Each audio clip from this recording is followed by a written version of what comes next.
It is 6 o'clock. Call the meeting to order. Everybody, it's going to go long enough, so don't dilly down.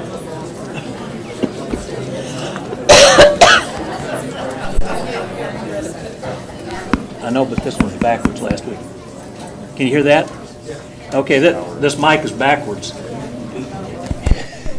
Technology, remember that? Yeah. We will call the meeting to order. We do have a quorum with Melissa Roberts and Kay Danziger being absent tonight. We appreciate your attendance and participation in this public meeting, this process to name schools in Lamar Consolidated. And we appreciate you turning out tonight. And Dr. Randall was kind enough to give me some rules of the road here where I didn't have to ad-lib this. If you wish to speak, there is a list in the back of the room which will be available throughout the public hearing until it concludes. All the comments will be in reference to the naming of schools. Each speaker will have 5 minutes to address the board, and if you run over 5 minutes, I'll call Lieutenant Segarian, and he'll have a big hook and drag you off the stage and out into the lobby. We will not be able to answer any questions or respond. The purpose of public hearing is to hear from you. If you brought any handouts, please hand those to Ms. Bossy over there, and she'll distribute those to the board after the meeting. The board was made aware that some folks may have videos or presentations. This is certainly not required, but it is okay, as long as you are mindful of 5 minutes timeline. So if it takes you 4 minutes to set up, you've got 1 minute to show it. So you have to do that expeditiously. Again, we want to make sure that everyone has the opportunity to speak. If anyone comes in late, please let them know they can still sign in up in the back of the room. And our first speaker, please. Is Billy Atkinson?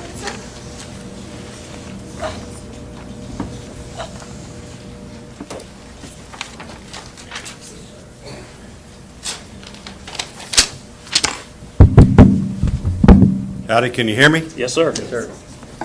My name's Billy M. Atkinson. Thank you for the opportunity to speak at this hearing today. I appreciate what you're doing. You do it every year, seems like. The good news is we have new schools that we have to name. Bad news is you have to make a decision on these things, and I appreciate that. As I read, you have many nominations for naming the schools in in Lamar Consolidated School District. You also have, as I respect, a huge job in researching and performing detailed background checks to assure these days that none of these names will bring embarrassment to you, your constituents, or the public. This is a big responsibility. I'm here to speak in support of our school district naming a public school in honor of James Richard, or Dick, and Marinella Haygood. I'm a proud son and product of this community, as old as I am, believe it. And the Lamar Consolidated School District. I graduated from Lamar Consolidated High School in '68. My wife and 2 children attended school district here. Both my children graduated. Last summer, the class of '68 celebrated our 50th class reunion. We celebrated together our lives, our youthful years spent together as classmates, and most of all, our teachers, who for 12 years put up with us, educated us, molded and profoundly influenced our minds in preparing us for life. There are many good people nominated here tonight. I speak against none of them. And I appreciate their respective contributions. But tonight, I'm here to support a couple of good teachers. I knew both of the Haygoods and their family for all of my 68 years as fellow church members in Rosenberg as I grew up and as teachers in LCISD. Dick Haygood taught me the 7th grade Texas history and was always at our school sporting and other organized events. He was an excellent teacher and consistent in his support and encouragement both in the classroom as well as outside. He always made you think. She was a wonderful art teacher, Marinella was. She was a wonderful art teacher and artist among her career roles in teaching. I have several of her original paintings that I cherish to this day. To me, they represent and remind me of the positive impact that teachers in this school district had on me as well as my children. Both of my children likewise experience the Haygoods teaching and support my comments. They don't support everything I say, but they support these comments. As you will hear from others, I'm sure, their integrity, their honesty, their respect for the school district and the students was always consistent. and at the highest level. Further, their high moral character and demeanor, both in and outside of school, are always evident and unblemished. They obviously love their church, their family, their community, the schools, their state, and their country. As teachers, they were exemplary. Indeed, we can all reflect on teachers who really made a difference in our education and development. The Haygards certainly represent that to me and my family, and I know many other classmates and people who came through our school system. No one in business, government, or any other aspect of our society can dispute the importance of the teacher to our collective well-being. Thank you for your consideration of Dick and Marinella Haygood. Thank you. Before we have the next speaker, I would like to mention that even though we have 2 board members that are absent, they will be able to watch this live later on, so they will still review this as well. Also, I don't know whether you realize, but we have 70 names we had to go through, so you made our task difficult. Next speaker, please. We have 3 that are together. Amy Morales, Terry Mason, and Mike Orsak, I'm sorry.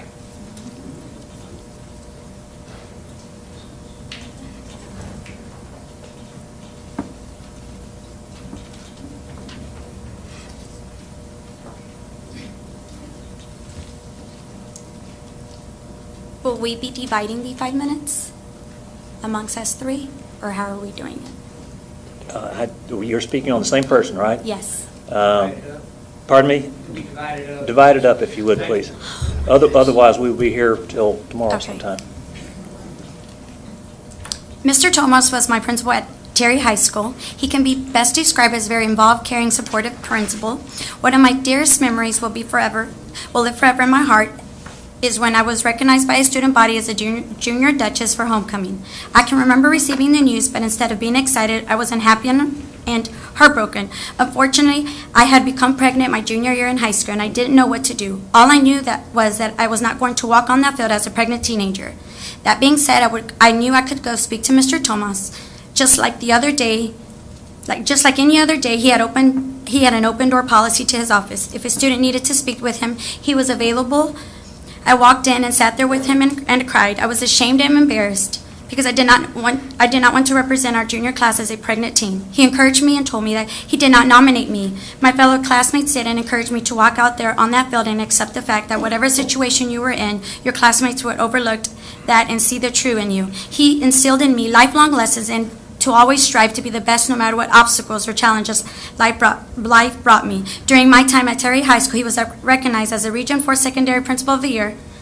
Mr. Thomas was our leader of our school, and I believed in us and instilled in us lifelong values that we will take with us and share with our children someday. He deserves to be recognized, and having a school named on his behalf would be a great way to honor Mr. Thomas. I know his former students and staff members and the community members would be proud to say that they are a part of our CISD family by honoring him with a school named after him. Good job. Me too. Hello, I'm Terry Mason. I thank you for this opportunity to speak on Mr. Tomas's behalf. I worked with him for the last 21 years of a 37-year teaching career. I wish to emphasize the difference between working with someone and for someone. I always felt in working with Mr. Tomas that I was working in a partnership situation. It was quite an honor, and there's a great difference in working for someone and working with someone. I hope you all have experienced that because it is a wonderful difference. He made our partnership goals clear. Number 1 was students first. We were to inspire them and challenge them to be their best. We were to model and encourage character traits, positive character traits in each of them. And most of all, we were to celebrate their successes with them in our classroom, great or small successes. Partnering with Mr. Tomas as our administrator, there were a few things that were guaranteed as a teacher. We were valued, we were supported, we were appreciated, we were celebrated, and we were encouraged. One of the things that I respect most about Mr. Tomas is he's not a know-it-all. our confidence in him as teachers was not diminished when he came before us and needed advice and wanted to discuss with us. Let us vote on things rather than thinking, oh, he should know this or know that. Our confidence was that he valued us. He made us feel important. So it was a great opportunity to be among his team members. He visited our classrooms regularly, but most especially when we had something special going on. He took the opportunity to show up not as a principal, but someone who could champion them in their efforts and champion me as their teacher. And believe me, it's great for students to see in the lunchroom a friendly face, on the bus porch, somebody who has championed them. It garnered a partnership with the kids as well as the teachers and parents. Finally, I want to thank Mr. Tomas for mentoring me. I tried to use many of his positive influences in my classroom by taking part in children's lives. He was always supportive in visiting, extracurricular activities, ever present. He talked with parents. He extended himself to community members on a daily basis, and he still does that. I've been retired for 10 years. And he calls me regularly, and he joined me when I lost 2 members of my family at separate times while teaching for him. I looked to the back of the chapel, and there stood Mr. Tomas. It was very meaningful. So he also mentored, there are 19 people that he mentored as assistant principals who now are principals, 19 people who are now principals of their own schools, and 2 who are serving now as superintendents. So I can't tell you, number one, what a joy it was to spend the end of my career working with such a wonderful administrator, and more importantly, someone who supported me and is my friend. Thank you. I'm going to change the rule a little bit here because y'all signed up all together, which sort of puts you in a 5-minute time slot, but we got a lot of other people who signed up individually who will have multiple speak about the same person. So you go ahead and take your 5 minutes, and I'm sorry I didn't give you the 5 minutes at first. I'm going to give you some of my 5 minutes back. Okay, I'm going to be brief. I'll take it. Thank you. Because there's so many good people here that are going to be talking. I'm here to and proud to speak on behalf of Gene Tomas. I've known Gene all of my life. We grew up in a little bitty town called Ganado, southwest of here. And how Gene first became really important in my life is that when I was 5 years old, he pulled me out of the Navidad River when I was drowning. He happened to see where I went in, and he pulled me out. I'm forever grateful for that, obviously. It's very difficult to talk about, encapsulize someone like Gene Tomas in 5 minutes, 4, 3, whatever you got. He has given 42 years of service, dedication, commitment to Lamar Consolidated ISD. 42 years. He's still giving it after retirement. He is a 4-year substitute administrator, which Superintendent Randall recognizes and knows. He has been principal at Lamar Junior High, George Junior High, Terry High School, and then he was the principal that opened Foster and got that school off on the right track. And if you went to a sporting event or much any event at Foster, Gene was there. You're talking about commitment, a legacy. A couple of times I'd go to football games with Gene. And I tell you, it's the closest thing with being around a rock star. Because people would come up to him, and I'm not talking about his students. I'm talking about people that had gray in their hair. And he would come up, yes, Mr. Huguenot. I'm talking, yeah. Yours is still a little brown. That would come up to him, and Gene would remember these people. He would remember something about them. He would remember their name. How he does that, I do not know. But that's the closest I've come to a rock star. When you're talking about a legacy in a community, you're talking about Gene Thomas. You're talking about Gene.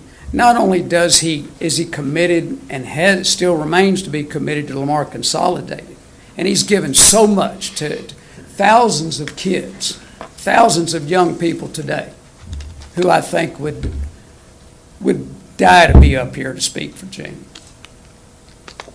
But he serves on boards. He volunteers at the Mamie George Community Center.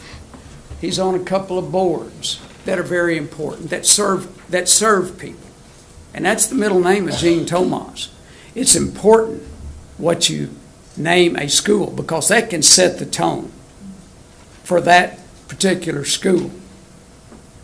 If you name a school after Gene Thomas, deservedly, you will set a tone of service, of dedication, of commitment, of civility, of understanding.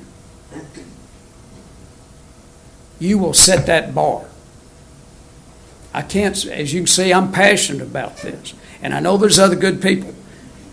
But when you give 42 years and you have the people in this community who appreciate and love Gene, I think that would be an honor to name a school after Gene, but also it will honor all of those young men and women who are now young men and women that he has helped, he's nurtured, and that he's guided.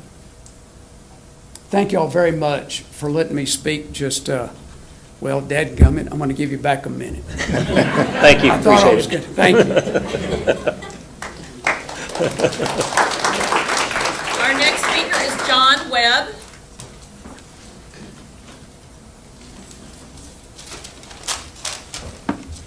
Good evening. Thank you for your time. Thank you for giving me this opportunity to speak. I'm speaking tonight in support and on behalf of the nomination for James Richard and Marinella Haygood. Mr. Haygood was my teacher in 7th grade, as he taught a lot of kids. And I'm, just to be honest with everybody, I'm married to his daughter. So just want to get that out there. No, I didn't know I was going to marry at the time in 7th grade, but over the years we actually are married. So just wanted to get that out in the open. But both of those folks, both Mr. Haygood and Mrs. Haygood, as I refer to them, together they spent 60 years in Lamar Consolidated School District as teachers. Mr. Haygood taught at the junior high. Mrs. Haygood taught at the high school. Mr. Haygood had a master's in education. He was a student actually at Lamar High School when he was growing up. He taught social studies at time, but he's really best known for his contributions in Texas history. And I dare say that pretty much when I was going to junior high, we were in this open concept type classroom environment where essentially 4 classes were all in a sort of a big open space. And I think he not only taught 1 class at that time, he actually taught 4 at a time, because just his personality, his outgoing nature, he really had an influence on not only his students directly, but students that came in contact with him through the year. He's also very active in the community, as Mr. Atkinson said, church deacon, coach, Little League, Optimist Club, all of those things. Stayed active even after his retirement, always was giving, always could listen, always willing to help as much as he could. Mrs. Haygood, she was best known as an art teacher, she's a gifted artist. She also taught English, helped start the art club and writing clubs in Lamar to give students something to join. If you weren't in sports or weren't in something else, the German club or something like, they found a home in the art and writing club, and she really nurtured those kids and really helped develop them. Some of them went on to be artists as a career, and so and they expressed their gratitude to the patience and kindness that Mrs. Haygood showed them as young budding artists, and teaching them how to better their craft. As I mentioned, they both were dedicated to helping, empowering, and inspiring their students. And it didn't matter if you were a straight A student or you were just struggling to make it through class. They treated everybody the same. They tried to lift everybody up. They tried to challenge you and make you feel a sense of worth, okay? And that was, for young kids, that's very important to feel a sense of worth. They had different teaching styles. Mr. Haygood used humor and jokes in his classroom and is very friendly with the students. Mrs. Haygood was a little more reserved. Some kids would say she was very strict. She would follow the rules, and if your hair was a little too long or you were out of dress code, not that she didn't like you or appreciate you, but she would turn you into the office. So, and that caused some conflict. And actually, one of my friends, he sometimes got turned in for things like that. And him and Mrs. Haygood kind of butted heads a little bit while he was her student. After he graduated, even to this day, he recognizes what a positive influence she had on his life, and he really appreciates the way she was, even at that young age, setting them a direction to go. They were all students that knew him were positively influenced. They're all proud to say that they knew them and they were their teachers. I can think of no better way of honoring their commitment, their memory, than having a school named after them in the LCISD school district.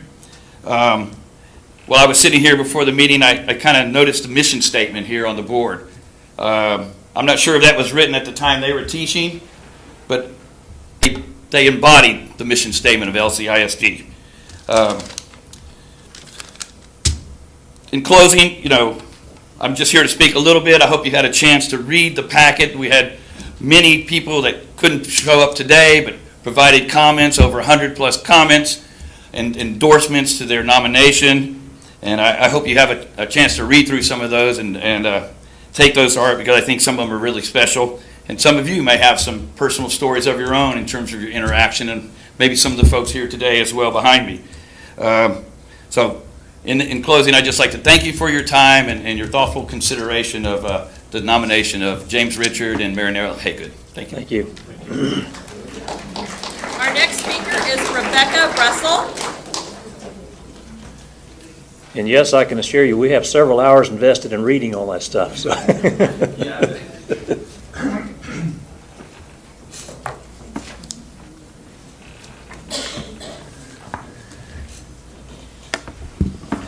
Good evening.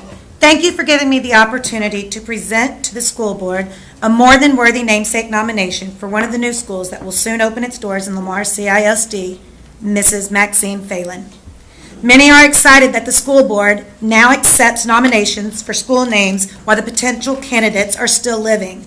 Now those persons chosen can actually be involved with the school, celebrate the students, all of their academic achievements, and serve as an inspiration to the staff that will walk those halls, as evident at Don Carter Elementary. My children, my personal children, love to see Coach Carter in the car drop-off line on Friday mornings and to give him a hug at their programs, their celebrations, and their fundraisers. Thank you for giving them that opportunity. Maxine is a proud 1961 graduate of Lamar Consolidated High School, and after completing her studies at the University of Houston, she devoted her teaching career that spanned over 33 years to her beloved Mustang family, inspiring approximately 5,000 students. One of those students is Elsa Villarreal. Unfortunately, due to her continuing her education at Texas A&M to complete her doctorates, Elsa is unable to attend tonight, but asks that I pass on these words. Elsa needs consistency. This is the note written to my father from my Lamar Consolidated High School teacher, Miss Maxine Phelan.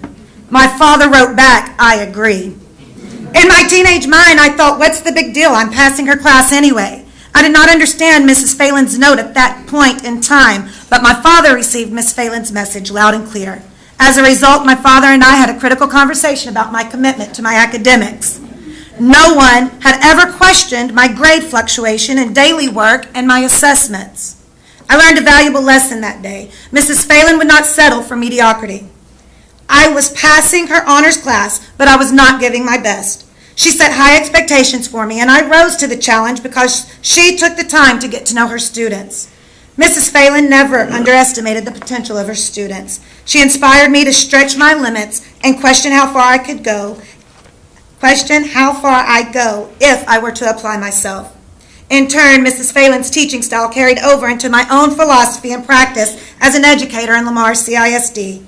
For 15 years, I served as a teacher at Terry and an administrator at Lamar High School to build relationships with students and community to maximize students' academic potential. My educator service is evidence that Mrs. Phelan's teaching continues to impact this community beyond her teaching years. Maxine's dedication to her school and community did not go unrecognized by her students, peers, and administrators. She was decorated with many accolades, including she was a member of the LCHS Advisory Committee and member of the LCISD Secondary Curriculum Revision Committee for several years. She was a National Honor Society Teacher of the Year, an LCHS Teacher of the Year, and an LCISD Secondary Teacher of the Year.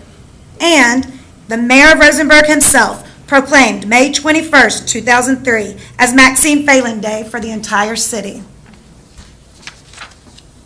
As a former student of Maxine Phelan, I can attest to the fact that she not only loved her job, but she had a passion for it. And she passed that desire to educate and to inspire students, not only to me, but to many others.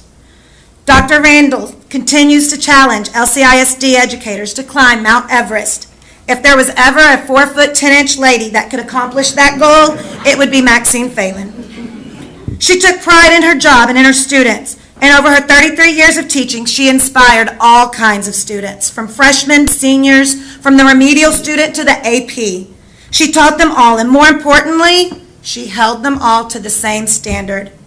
Her expectations were high, like climbing Mount Everest. But she gave her students the tools, the desire, and her support, and they did it. Year after year, we memorized hundreds of lines of Shakespeare, the original Shakespeare, not the new modern version stuff. Year after year, we diagrammed sentences to learn the importance of writing and speaking grammatically correctly. For generations, Maxine Phelan educated and inspired students that walked in her door. Former Phelan student, LCISD teacher Teresa Yulzinski says, "The lessons Miss Phelan taught us about life and learning are literally embedded in the hallways of Lamar High School, the pews of Holy Rosary, the bleachers of Traylor Stadium, and the hearts of many that know her as teacher, mentor, and guide. Her own personal fortitude in the face of challenge is the embodiment of grace under pressure and servant leadership at its finest. What more could we ask for in a school's namesake for our children?" Thank you. Thank you. Thank you. Our next speaker is Judy Schmidt.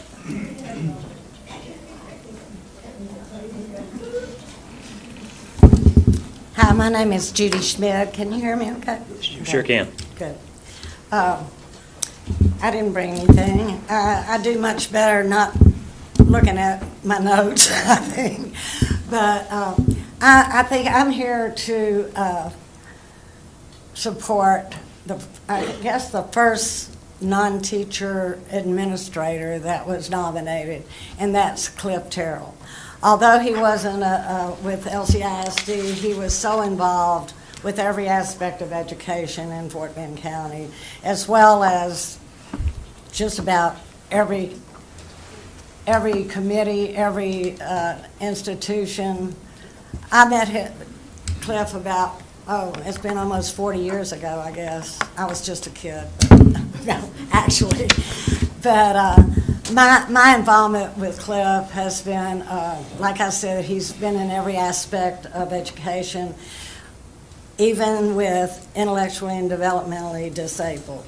My experiences with Cliff were amazing at Richmond State School, now known as the Richmond State Supported Living Center. Cliff was one of the 3 people that were instrumental in getting the Richmond State School here in Richmond-Rosenberg area.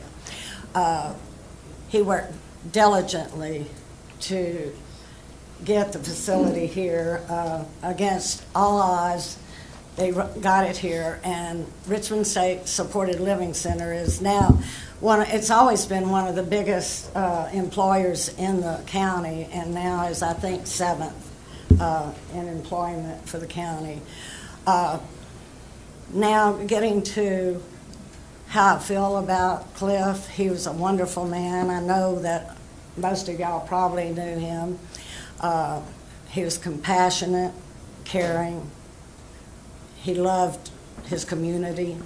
He loved everybody, I think. I don't know of anybody that he didn't like, and I don't know of anybody that didn't like him. I know all these people are very qualified to have their name on a school, but it would make me very happy, and I know a lot of people, to see Cliff's name on one of the schools. And I thank you very much. Thank you.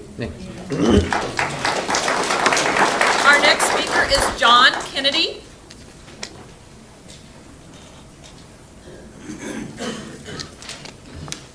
Good evening, and thank you for the opportunity to say a few remarks about one of your nominees. And most importantly, thank you for your service to the community. It's very appreciated. Our youth are very important to us.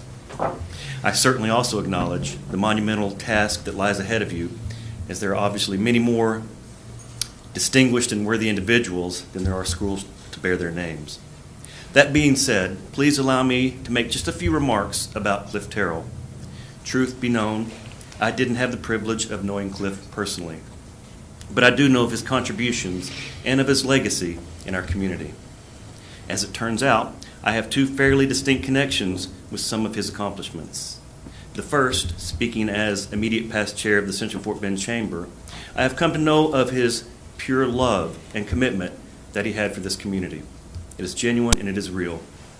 For those who have been here for a while, you know well of his community development efforts, namely helping TSTC, Texas Instruments, find a home in Fort Bend, the extension of US 59 across the Brazos River, and his work to bring the Richmond State School to Fort Bend. Also worthy of notice was Cliff's work with the local district of the Boy Scouts of America, his contributions to the West Fort Bend Management District, and his service as chairman of the administrative board at St. John's Methodist Church in Richmond. He was not only known to be generous with his time, but he was also generous with his talents and his treasures as well. My second connection to Cliff is found in his love for education. I'm sure you're keenly aware of his efforts that established the Fort Bend County Community Foundation that would eventually, as you all know, would become the Lamar Educational Awards Foundation. I'm also sure that you know of his work in the inception and development of the Fort Bend Technical Center, which houses WCJC and at one time TSTC before we extended our footprint in Fort Bend. Cliff's love for education can also be traced to his work in improving lives through the work of the Fort Bend Literacy Council. All in, Cliff was one of those rare individuals who seemed to consistently place the needs of others before those of himself. A shining example of servant leadership that I truly believe, could have a positive and generational influence on students of Lamar CISD. I truly, truly regret not having the chance to know him and to learn from him while he was still with us, but we can still learn from the way he lived. Knowing what I know about Cliff now, and if I were just a few years younger, I would have been proud to have attended a school that bears his name. Thank you for your time and consideration. Thank you. Our next speaker is Trey Reichert. Thank you, fellow board members, Dr. Randall, for the opportunity to speak. And as John said, I know this is a very difficult job for you, so thank you for the work that you do. My name is Trey Reichert, and I work for Johnson Development Corp. I'm also the general manager of our Veranda community here in the Richmond area. And I also serve as chairman of the board of the Central Fort Bend Chamber, located here in Rosenberg. The Central Fort Bend Chamber passed a resolution of support of naming a Lamar Consolidated facility for Cliff Terrell on January 24th, 2019. Not only for Cliff's impact on the economy and business community, but also for his efforts to ensure that education and workforce development was addressed in a multitude of avenues. Terrell served as president of our chamber from 1960 to 1966 under the name of Rosenberg Chamber of Commerce and Agriculture, and again from 1986 to 1997 as the Rosenberg-Richmond Area Chamber of Commerce. Under Cliff's leadership, the Chamber became one of the first of 6 accredited chambers of commerce in Texas under the U.S. Chamber of Commerce. He recognized the importance of education and led the Chamber's efforts to support education in the community through the creation of the Fort Bend County Community Foundation in 1990, as John said, also known as LEAF, the Lamar Education Awards Foundation, and is currently managed by Lamar. He was a huge proponent of making Fort Bend County a stronger community through education. Terrell was instrumental in bringing the Fort Bend Technical Center to Richmond and also helped in the foundation of the Literacy Council of Fort Bend, ensuring that the future of our community remained vital for years to come. Cliff's impact reached well beyond the business and education community he strengthened, served, and loved. Cliff had a heart for education and for making Fort Bend County stronger through his leadership and efforts by serving as an advocate for our community. On behalf of the Central Fort Bend Chamber Board of Directors, we would appreciate your consideration of naming a Lamar Consolidated ISD facility as a fitting tribute for Cliff, whose compassion for education left a lasting impression on our county. Thank you. Thank you. Our next speaker, I believe the first name is Kristen Weiss. Weiss. Thank you. I am also here to speak on behalf of my friend Cliff Terrell. My name is Kristen Weiss, and I'm the president and CEO of the Central Fort Bend Chamber, located just around the corner in Rosenberg, and I'm also a parent of students in LCISD.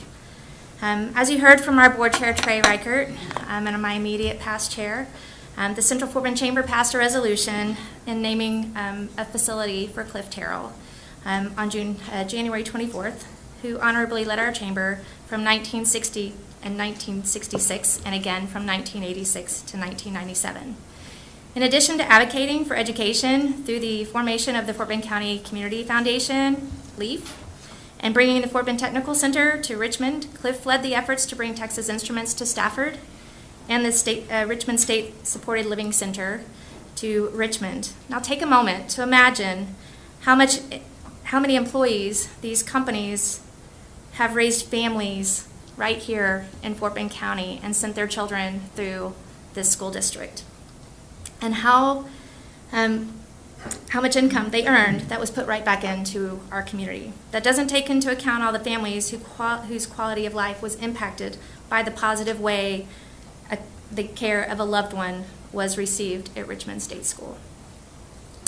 In reference to the Fort Bend Technical Center, Cliff once said, "I think it will be an asset to the community because education is the key to success and economic well-being of a family unit." He continued, "As we try to increase the level of academic achievement in our community to make us more competitive in the workforce, it is important to have an institution like the Fort Bend Technical Center in our community." Cliff participated in the founding of the Fort Bend Economic Development Council and was very active with the Boy Scouts of America, where he served as the chairman of the Brazos District of the Boy Scouts of Fort Bend County for 3 years. He felt that it was important to educate youth both in and outside the classroom. I was fortunate to have known Cliff as a volunteer of the Chamber, as the Fort Bend County Treasurer, and as a friend. I'm honored to follow him in his footsteps as the Chamber President, and can only hope that I leave a small footprint of a legacy that he's left behind for us in Fort Bend County. His commitment to strengthening our community through education is a true testament to his love for Fort Bend County, the Richmond-Rosenberg area, and the residents and youth. It is with great hope that you will take into consideration all of the great programs and educational opportunities that Cliff Terrell put into place in Fort Bend County by honoring his legacy with the naming of a future Fort Bend LCISD school. Thank you. Our next speaker is Austin Caligari. Close enough.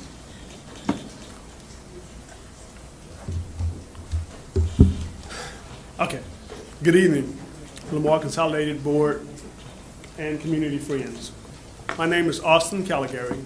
I'm the husband of Darlene Caligari, who is the daughter of Mary H. Phillips. And I'd like to speak with you today on her behalf. Pioneering, powerful, passionate, perceptive, prolific.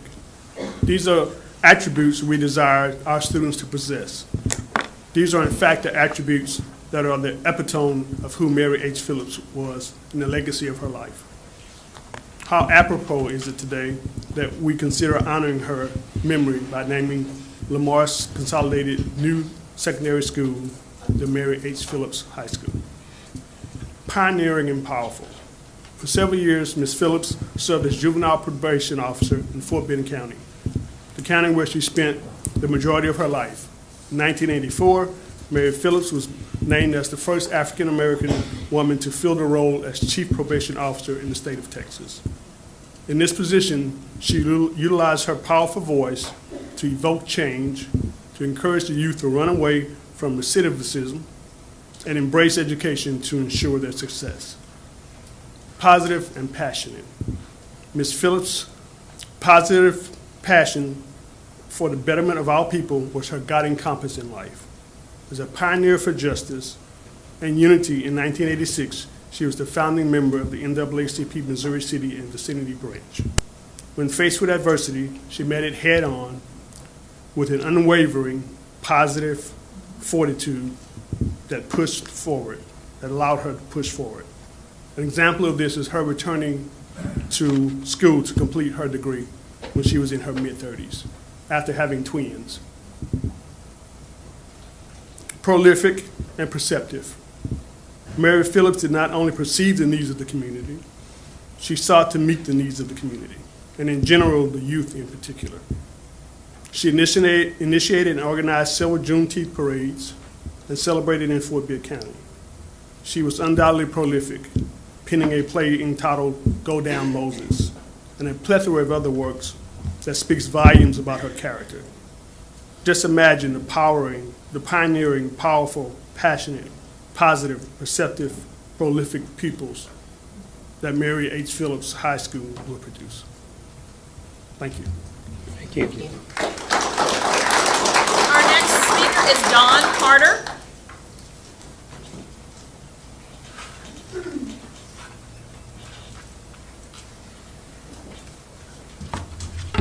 Dr. Randall and members of the board, I'm here this evening to speak on behalf of Maxine Phelan as a candidate for the namesake of one of our future schools.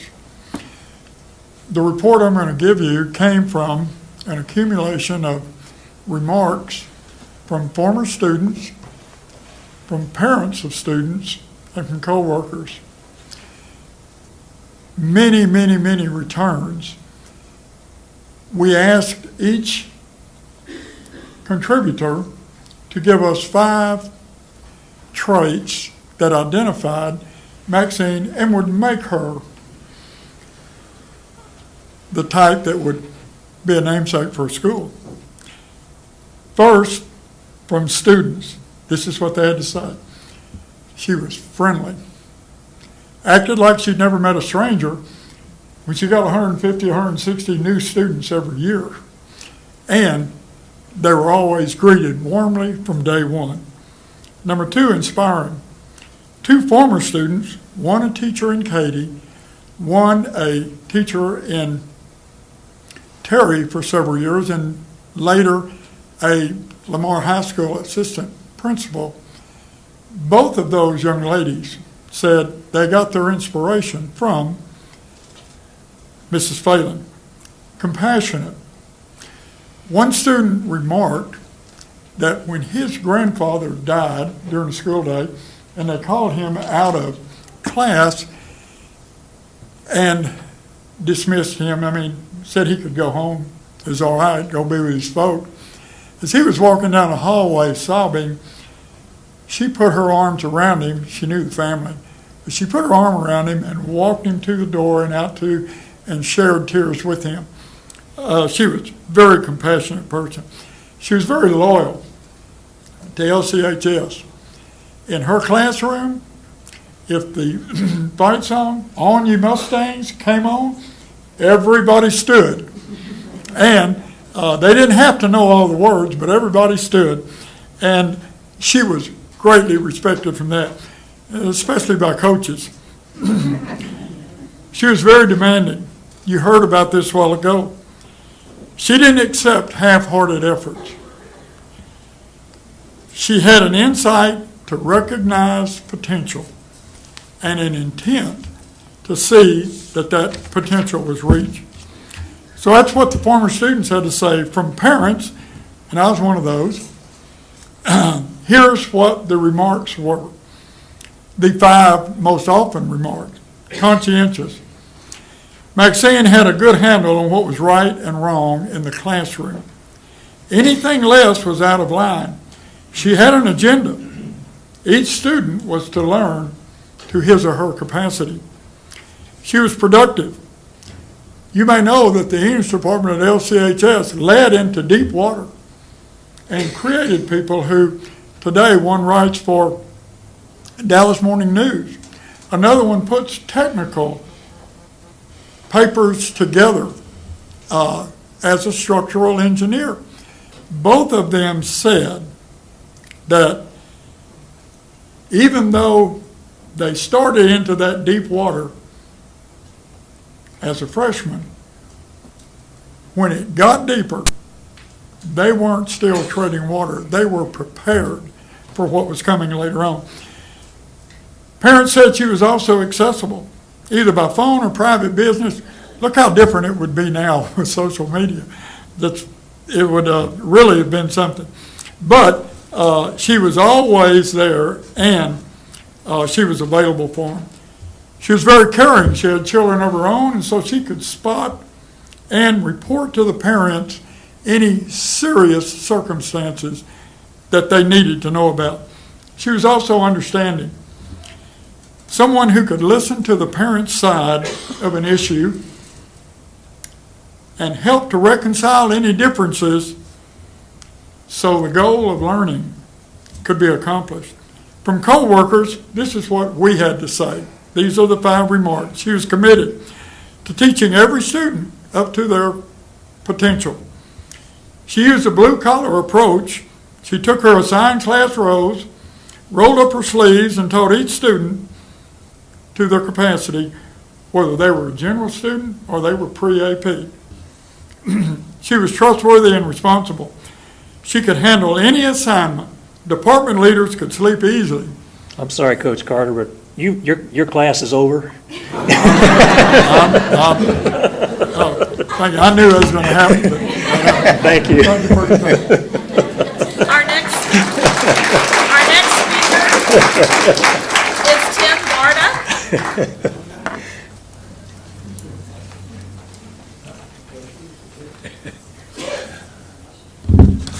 Good evening. My name's Tim Barta. Hey, Miss Kate. I'm here because it's my understanding that Gladys Barta has been nominated to have a school named after her. She just happens to be my mother. She is aware that she has been nominated, and she is very appreciative of just having been nominated and to be in a group. I haven't heard a slug in the bunch yet. It's been mentioned tonight. I just wanted to, it's been 31 years, or over 30, let's just say, since my mother walked the halls of the school. She retired in '88, and sometimes it's hard to remember the folks who have gone long before, but she always was a teacher first and foremost. No offense against any administrators that might be in the audience, but at one time in her career, she was encouraged to come into administration. I believe she was offered director of elementary curriculum or something like it, and she turned it down because she felt there was no higher calling than to be a classroom teacher, and that's what she chose to stay throughout her career. Coming up behind me is my daughter, her granddaughter, who is now a teacher as well, so the nut doesn't fall from the tree. I appreciate very much that she's even been nominated. She does as well. We're proud for that.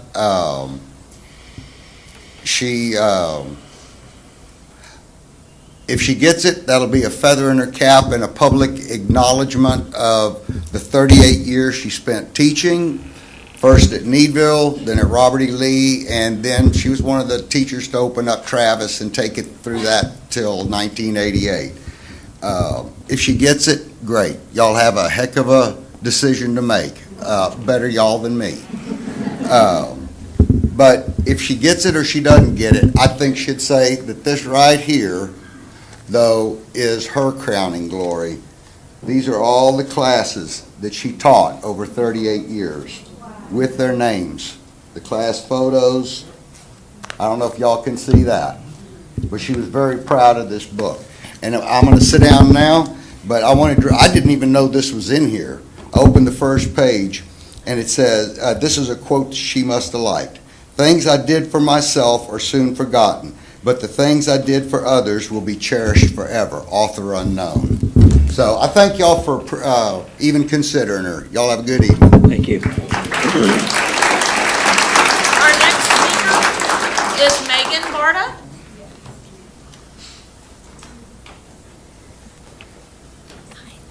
Hi, my name is Megan Barta. Yes, I am the daughter of Tim Barta. I do have something a little bit more prepared. I am a little bit more structured. But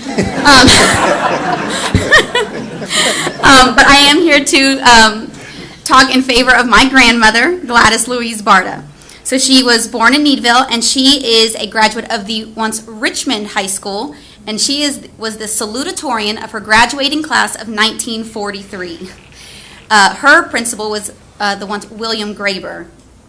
She went on to attend Texas Lutheran University, and she eventually earned her bachelor's degree from the University of Houston in 1946, where then she came back home, and she taught her first 2 years in Needville ISD. Her first ever year of teaching, she had to teach first grade and second grade all at the same time. I can't imagine. Then she went on to earn her master's degree in education for the University of Houston in 1951. After her first 2 years, she taught at Robert E. Lee for a total of 8 years before taking a small break to stay at home to raise my dad. But then she quickly returned and taught for another 25 years at Travis Elementary until she retired in 1988. She also happened to be the recipient of the LCTA Elementary School Teacher of the Year in 1987 to 1988. She did teach at a very different time. She was quoted in the Robert E. Lee Memorial book that she once taught in Robert E. Lee when there was no air conditioning in the school buildings. As a teacher, I have done that for 2 days, and it was awful, okay? So I can't imagine doing it for several years. She taught during the Korean War when there were shortages of supplies, and they didn't have enough to go around, and she had to make do. Again, I think it's bad when the printer runs out of paper in the copy room. But here's a history lesson. She also was quoted as saying that during the McCarthy era, while she was teaching, that, quote, teachers had to sign a statement to say they weren't communists to prove that they were there for the real intention. Times were different and expectations were simple. She was responsible for teaching reading, writing, arithmetic, and phonics, along with being her own music teacher and being her own PE teacher. And she had the second grade kids all the way till 4 o'clock every day, which is, again, rough. In her years, one of her crowning jewels as part of her physical education class for second grade, students had to master the game of jacks before they were promoted to the third grade. Yes, just jacks. And even now I think, I don't know if I could do it all the way to tens. That is a tough skill, and I can't imagine now. But Gladys Barta is the living embodiment of the slogan, "A proud tradition, a bright future." Not only was she a product of LCISD and the first school, she didn't just watch it grow, she helped it grow. She shows the growth of the district that she loved for so long and where it continues to go past that. Her life has always been to the students that she loved through the years, like you saw earlier, recalling almost all of them by name, even now. She is now 93, and she could tell you stories about some of the students that she taught. She is a resident of the Reliable Oaks Care Facility, and just as recently as last year, I happened to be there for this, so it was kind of interesting to see. She was sitting at the dining room table, and a new resident to the care facility had joined and was sitting next to her at the table. And I am also a teacher, and so we were talking about my crazy kids that I deal with on the daily as well. And the resident next to her said, "Are you Gladys Sparta?" And she said, "Yes." And the new resident said, "You were my teacher." Even after all of these years, she is still recognized, and they got to talk about her days of teaching as if it had just happened. That's when you know it's special. You learn just as much from the kids as they learn from you, and they care about you even into their old age, not only yours. She has shown me what it means to love teaching. I am in my 7th year of teaching at Needville ISD, and it is her drive and pursuit of excellence for all the students that is the epitome of what a teaching career should be. She's an everlasting example for those to come, not only the teachers, but the students as well. So thank you. And, oh gosh, I don't have much time, but I'd also like to make a word about another nominee, Michael Ramsey. He was once, he's up for junior high school. He was not only my assistant principal when I was a student, but I had the pleasure of working under him my first year out of college. So I've seen him in both roles, and he knows his kids just as well. I went to school to try to follow in my grandmother's footsteps to be an elementary school teacher. He thought differently. He thought I should teach junior high. I told him he was crazy. I taught elementary school, and I thought I had lost my mind. I knew he was right, and I had to leave elementary school and rush back to junior high. So he was right all along. He knows his kids. As well. Thank you. Thank you. Our next speaker is Ralph Gonzalez.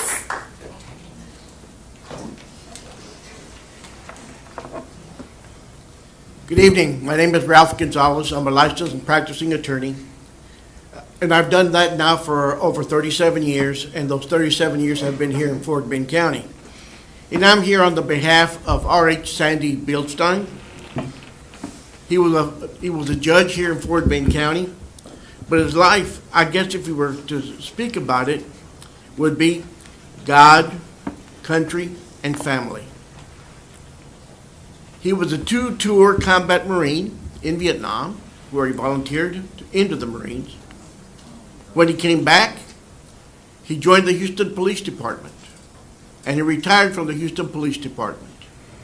And while he was going to the Houston, working in the Houston Police Department, he went to law school in the evenings. His dedication was shown later on in what he did. And that is, he had the belief that where Teddy Roosevelt once said, "No man is above the law, nor is any man beneath its protection." And he took that to heart. And everyone that came before him, whether it be a defendant or a prosecutor or a defense attorney, he mentored them to make sure that their whole goal was to make sure that justice was done. We all know that defense attorneys are normally claimed that we get everybody off. That's not the case. What we really do is guarantee everyone the rights as afforded to them under the Constitution of the United States and the state of Texas. And Sandy Bildstein went a great distance to guarantee that. And I would ask you to please consider him. And he's different. He wasn't a school teacher. He didn't graduate from Needville. He came from a different place. And his son will be here a little bit later. He'll tell you a little bit more. But I know him to be the fine man and he is in good company here with everyone that's being nominated. And I ask you to please consider him. Thank you. Thank you. Thank you. Our next speaker is Jeff Counsel.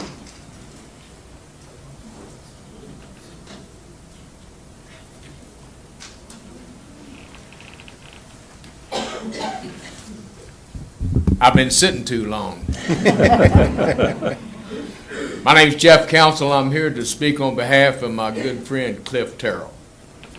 You've heard a lot of things already from those that have spoken about Cliff and the accomplishments he's made in our community and for our school district, so I'm not going to go back over that and repeat all that. But I'll just say this about Cliff Terrell. Cliff Terrell is one of the finest men I have ever known. He's a very good friend of mine. Cliff left us a few years ago, and I was honored to be a pallbearer in his funeral. very honored to do that. Cliff did a lot of things, as you have heard, for this school district and for our community. And I was very involved with Cliff back in the chamber, in those days of Chamber of Commerce. And Cliff, as our CEO, did all the things that needed to be done that everybody else thought just happened. But his deal was, he did all those things so that people like me, the volunteers for the Chamber of Commerce, could get all the credit and get your picture in the paper, and you got all the accolades, and Cliff just stood back and grinned because he was so proud of his volunteers, and he believed that they were the heart of his organization, the Chamber of Commerce. One of the finest men I've ever known. And I won't go back, and I will tell you this. I'm not a native of Fort Bend County. My wife was born and raised in Richmond, Texas, and she graduated from Lamar Consolidated in 1954. Both of our sons graduated from Lamar Consolidated, got a good education, doctor, and went on and graduated from Texas A&M. But, so I'm an import. I grew up down a little place down in southeast Texas named Port Neches. And so my wife and I, she brought me back here when we got out of the Army in 1962. So I've lived in this community since 1962. As I said, she graduated from Lamar, our sons graduated from Lamar.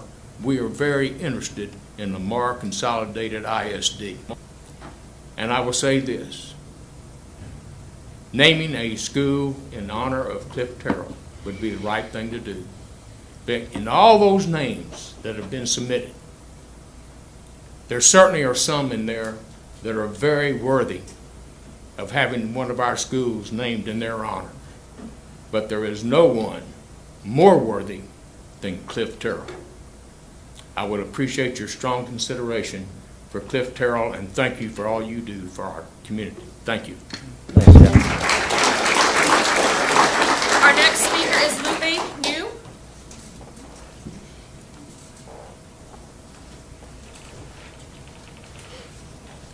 Good evening, Dr. Randall and honorable board members. I'm Lupe New, Becerra New, and I'm currently employed with Fort Bend County Juvenile Probation for 27 years of service. I am former graduate of Terry High School and Sam Houston State University. Our father, Tony, was born on September 3rd, 1925 to Jose and Severa Becerra. His birth name was Antonio G. Becerra, but was known as Tony. Tony was raised by his parents who came from Mexico. His father, Jose, started a business on the north side of Rosenberg known as Becerra's Grocery and Meat Market. He and his siblings learned many things from their parents and continued running the store up until the early 2000s. The Becerra family believed in always serving others, the church, the local community, and especially the poor. He and his family were part of the establishment of Our Lady of Guadalupe Church and instrumental in the building of the new church. Tony was born and raised in Rosenberg, Texas, and attended the Rosenberg High School.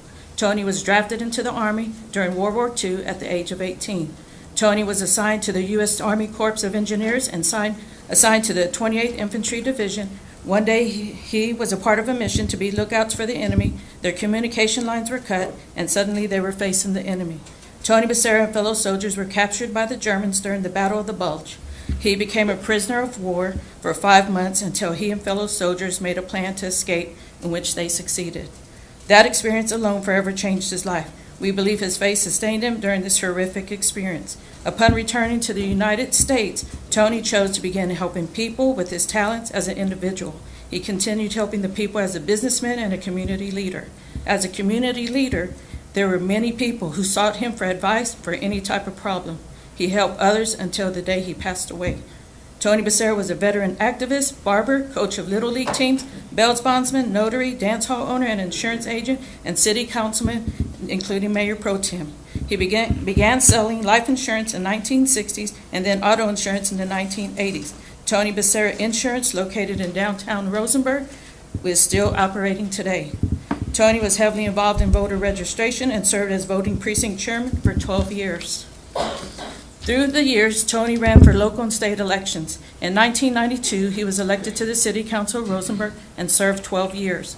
He sponsored many events to encourage the community, Sandlot baseball teams for 17 years, Easter egg hunts for 10 years, interpreter for many, including local attorneys in the court.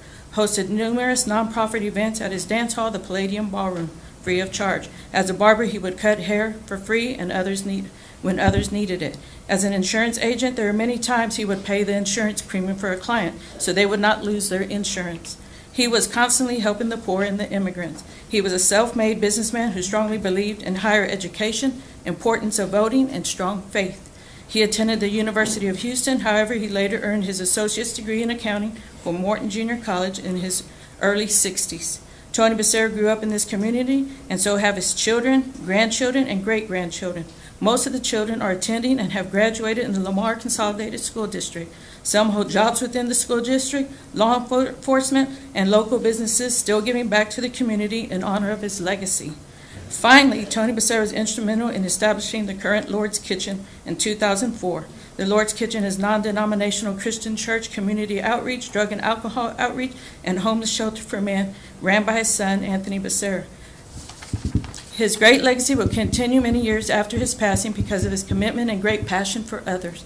Let's honor our local schools with local heroes. A few years ago, the Rosenberg Community Park was renamed to Tony Becerra Park. That truly was an honor, but we believe that naming a school after our father, Tony Becerra, is well deserved. I know not only through my father's walk in life, but the walk of his father and his brothers and sisters, that the Becerra namesake is very known in this community and will continue to prosper by the legacy he left behind. My father was the last of his siblings to survive before he passed 1 year ago on March 31st at the wonderful age of 92. His spirit was bigger than his body could hold. He was a blessed man and an honorable man. Thank you for your time, your consideration, and I pray you vote Becerra for such a great honor. God bless you all. Thank you. Our next speaker is Terry Mason. You spoke, okay. Sharon Tate Stone.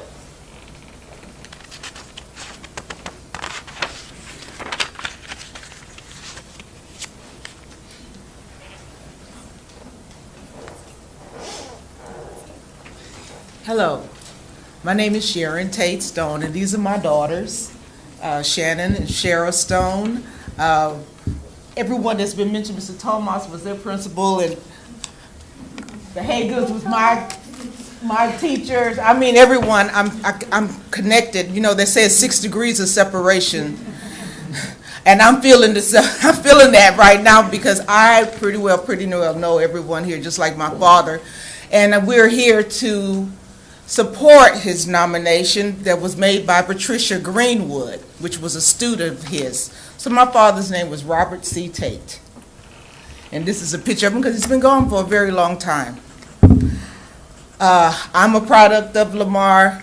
My children are a product of Lamar Consolidated Independent School District. And my mother, I forgot about that. I got that. That's another story. But anyway, I want to tell you a story. How we got here to Lamar Consolidated Independent School District. Mr. Herndon hired my parents. My father was teaching in San Marcos, Texas, and Mr. Herndon was from San Marcos, Texas. So he had a little pull to pull him in. And my mother was teaching in Chambers County, which is Anahuac. And this was the first place that they two could get a job together in the same district. So that's how we got to Richmond, Rosenberg, and that's how we became a product of Lamar Consolidated Independent School District. Now, back then, we were still segregated. I went to Northside. In the 5th grade, that's when we integrated, and my mother got picked to go to Jane Long, and I went to Jane Long. But during the time before integration, the black community was connected very well. My father, we helped each other. If your student was having a problem, you got to know the parents. Most of the time you did know the parents. You knew what the situation was. My father, I didn't know all these things until after he passed in 1991. But people came up and told me story after story after story how he impacted their lives. Christmas trees, Christmas dinners, groceries, turning on lights for them.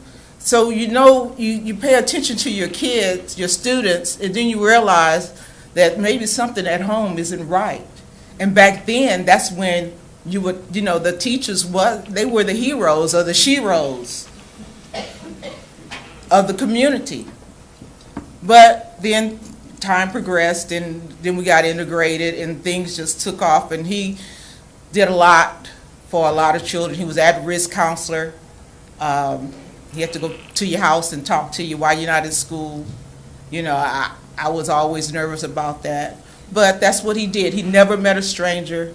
You see, he had a beautiful smile, and he was bigger than life as far as I was concerned. And he never met a stranger. So I'm here to support Patricia because she was his student, and she made the nomination. And my family's here in support of the nomination, and I just think he's a fantastic person, and if you ever got a chance to meet him, you would never forget him. So thank you so much. Thank you. Our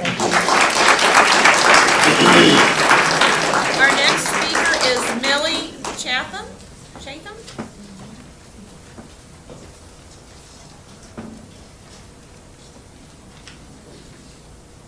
Good evening. Thank you for allowing me to speak on the behalf of your nomination for Shelley Jones. I'm her daughter. Ms. Jones was a dedicated teacher for Lamar CISD for over 40 years. She was known as a community worker and Christian. She was a charter member of the community committee to establish the Tate Community Center and other community service organizations in Fort Bend County. She worked with counseling parents, students, and youth with financial aid applications for higher education. She was a dedicated member of Mount Carmel Baptist Church, where she served as a youth leader, church clerk, and assisted with Vacation Bible School. Shelley Jones was the first president and charter member for Fort Bend County Prairie View Alumni Association, which is responsible for giving scholarships to area youth. She taught at various schools within the district, A.W. Jackson High School, Lamar High School, and retired from B.F. Terry High School. And in this room, I see a lot of her students, co-workers, and family members. I am so proud of her nomination, and I thank you for your time. Thank you. Our next speaker is Scott Martinez.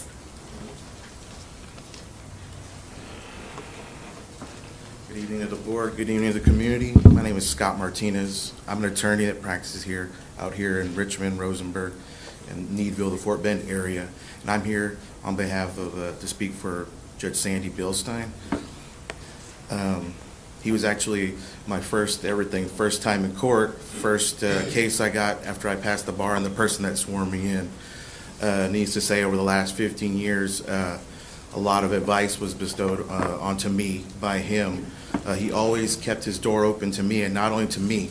You can ask a lot of the legal community in Fort Bend about the amount of advice and time he left his door open to until he unfortunately passed in 2017. You're going to hear a lot more, especially from his son, Sean. But I just wanted to take some time to think that the amount of time he gave for us, he didn't only do that.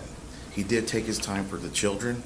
I remember some of the first time sitting in his court and him handling the juveniles. He did handle them with as much care or even more than he did with the adults. He gave everybody respect, whether you were from the state, whether you're from the defense, but especially with the children. He didn't just give them the regular conditions. He was worried about them learning something.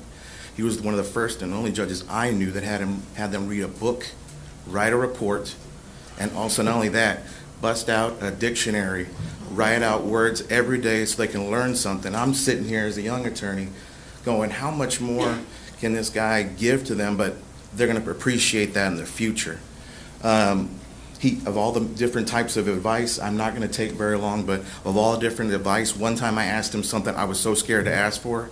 He granted to me, and had a grin on his face, and he said, it never hurts to ask. So I'm taking my time, my very little time I'm using for everybody else to speak, and say, I'm asking for y'all to consider Judge Sandy Bilstein for naming of a school. Thank you for your time. Thank you. Our next speaker is Aaron Forbes.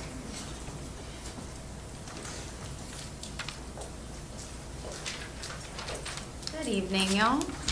I am here to speak on behalf of Gene Tomas. I nominated him to get a name of a secondary school, specifically because Mr. Tomas has been involved in so many of our schools here in Lamar CISD on the secondary level. Gene's had a really long career here with LCISD, and you've already heard a bit about that, but my interaction with Gene came when he decided to take a chance on a young aspiring administrator. I spent a year working under Gene, and it was the year before he retired from Foster High School. And something that I take away from working with Gene is that when we think about the 3 pillars of Lamar CISD, the passion for people, drive for results, and the plan for success, Gene Tomas, anybody that I've worked with, epitomizes passion for people. And if I could have an ounce of what he does day to day with people, students, teachers, community members, then I think I'm going to be a more successful administrator and just try to model what Gene has done. So if you've ever had the pleasure of spending any time with Gene on a campus, it really was like being around a rock star. And so Gene would be out in the hallways, and you would always know where he was because his energy just kind of spread through the campus. And he knew all of the students' stories. He knows the stories of every teacher that's ever worked under him. He will call at random just to check in on me. He understands, what my husband does and, how's the girls. But he does that. I've seen him do that for so many people. And like I said, I worked with Gene for a year. But just watching Gene interact with the people in our community was awe-inspiring and really epitomizes that passion for people that I know that we look for when we hire people in Lamar CISD. And so I don't want to take up too much more time because I feel like the people who spoke about Gene really knew him very, very well. But I wanted to just point out that if we're going to be naming a school after somebody who really exemplifies what we believe in here in Lamar CISD, Gene and his passion for people is something that he will be able to spread at a secondary campus. I can't imagine the blessing that he would be on a secondary campus with his name on it, because he comes to every Fulshire High School event that I've ever seen him. He comes, and I think he has a shirt for every high school because he goes to nearly every high school's events, but he'll come and he's purple proud. And so I can see him doing that on a high school campus or on a junior high campus and being that person who's involved with the students and still sharing that special Gene Tomas energy with the school. So thank you for your time. Thank you. Our next speaker is Brenda Criswell.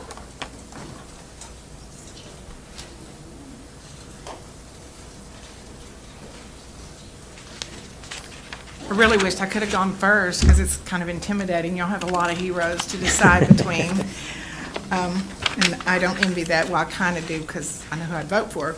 But I'm here in support of Elaine Hart. She's a registered nurse, probably the first time a nurse has been nominated. I'm a retired nurse myself. The last 15 years I spent working for Lamar School District. My kids graduated from Foster High School. Elaine worked for 40 years as a school nurse at Lamar Consolidated. She retired just recently, just a couple of years ago in 2016.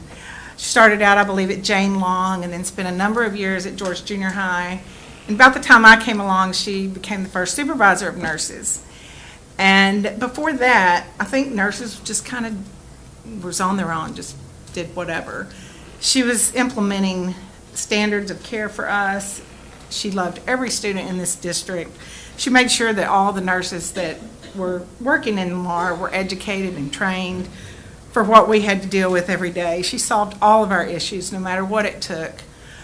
I've worked at a couple of state agencies and a couple of psychiatric hospitals, and school nursing was a little bit more than what I anticipated.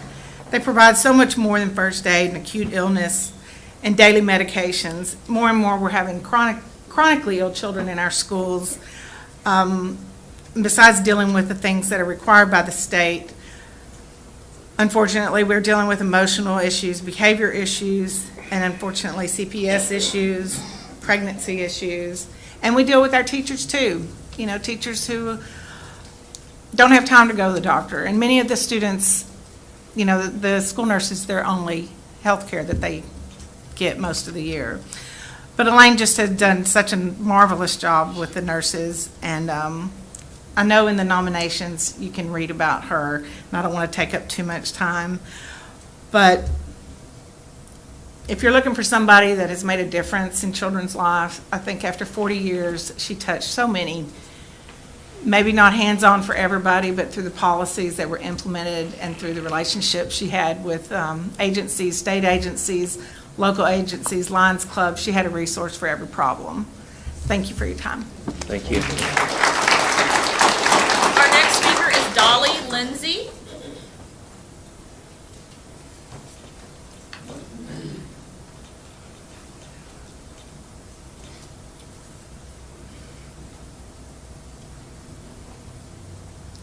Good evening to all. I really don't know how y'all do it over here at administration. I thought it was cold in transportation, but good Lord, it is cold in here. I'm not going to tear it too long with you guys today. Well, it's not cold up here, so I can. I'm here to speak on behalf of the nominee of Miss Bessie Lee Ross. Miss Bessie, she's the third oldest child of 11 born to Walter and Versie Hicks of Brenham, Texas, by way of Washington County. She is a proud 92 years young, and she's here with us tonight. Miss Bessie grew up with the love of music. She grew up with the love of singing, as well as playing music.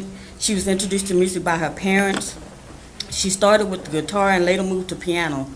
She received formal piano lessons by the Mrs. Bertina Randall, the grandmother of our very own Dr. Thomas Randall. Her family migrated migrated to Fort Bend County area back in 1947. She can recall the Texas City disaster that took place that very same year. Miss Bessie realized at an early age that participating in the arts would help with the development of growth of individuals. The art provided stimulation, motivation, and exaltation. The art also calmed, challenged, as well as exposed various gifts and talents to all persons. Upon the arrival to Fort Bend County, she began using her music gift by playing for local churches in the area. In the mid-1970s, she began giving music lessons to students that ranged from the age of 5 to 80 years of age. She also shared her gifts with all races and of ethnicities. Ms. Bessie was patient working with her students. She taught them by example. They had to draw the line and the staff by hand, as well as know how to draw the treble and the bass clef. All students had to learn the line and the spaces acronyms. Every good boy does fine, face, all cows eat grass, good boys does fine always. She would use local churches to host recitals to display the skills and the gifts and the talents of her students. With Miss Bessie, it did not matter what level of talent or experience it was. She embraced and encouraged each student individually right where they were. Miss Bessie Lee Ross was recognized as the queen of gospel music in Fort Bend County. She played for many local churches in Fort Bend County as well. Miss Bessie Lee is a great teacher of her own. She made an impression on her own children in their lives by establishing the fundamental education of music in her own home. All of her children and grandchildren were ready for school due to her laying the foundation and teaching. Her children and grandchildren and great-grandchildren are graduates and alumni of Lamar CISD. She made sure that they were involved in various extracurricular activities such as choir, band, teacher, color guard, speech, and debate, all athletic and cheerleading events as well. In 1982, from 1982 to 1990, Ms. Bessie worked as a rotating custodian with LCISD. Her older daughter, Lorraine Daniels, retired in 1999 after serving 26 years at LCISD as an educator. Ms. Ross' youngest daughter, Bessie Neal, worked for 21 years as a counselor with Lamar CISD. at Lamar High School. Vanessa Daniels, her granddaughter, is a counselor at Pink Elementary for over 17 years. Her other granddaughter, Renisha Ross, is completing 6 years of service as a teacher and cheer coach at Lamar High School as well. Her youngest sister, Walterine Fountain, has worked for many years as a behavioral specialist. She has several nieces and nephews within the district working as well. She is a woman of distinction. She is very well respected and a citizen within the community. She has made a great impression in my life. Most of all, she has been and still is an influence in my life. Becerra Ross Elementary definitely sounds like music in my ear. Thank you for the nomination. Thank you. Our next speaker is Creighton Jaster.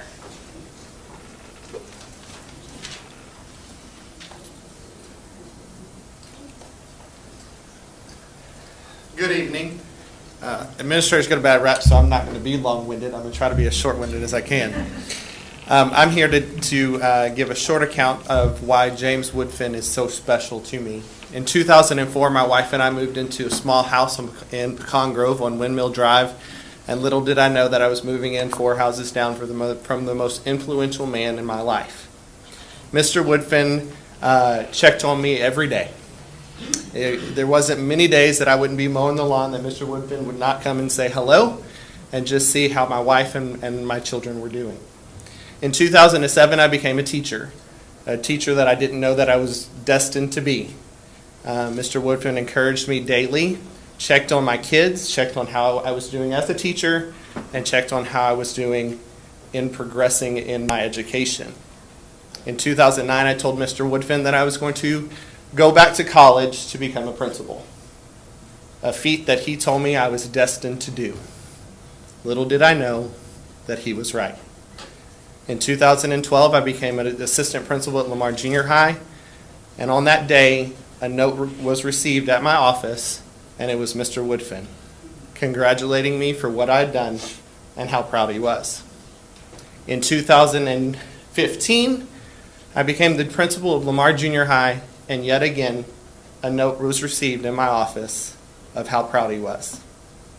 Here recently, about 2 weeks ago, I was named secondary Lamar CISD Principal of the Year, and one last time, a note was received on my desk saying how proud he was of who I'd become and what I'd been doing.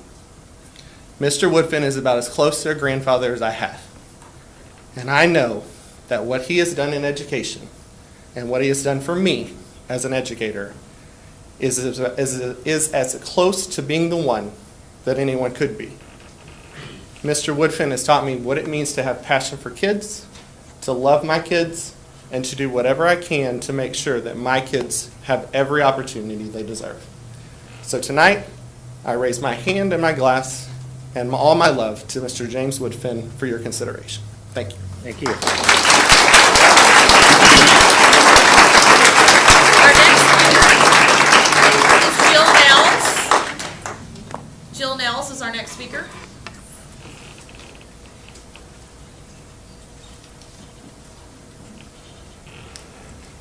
Hi.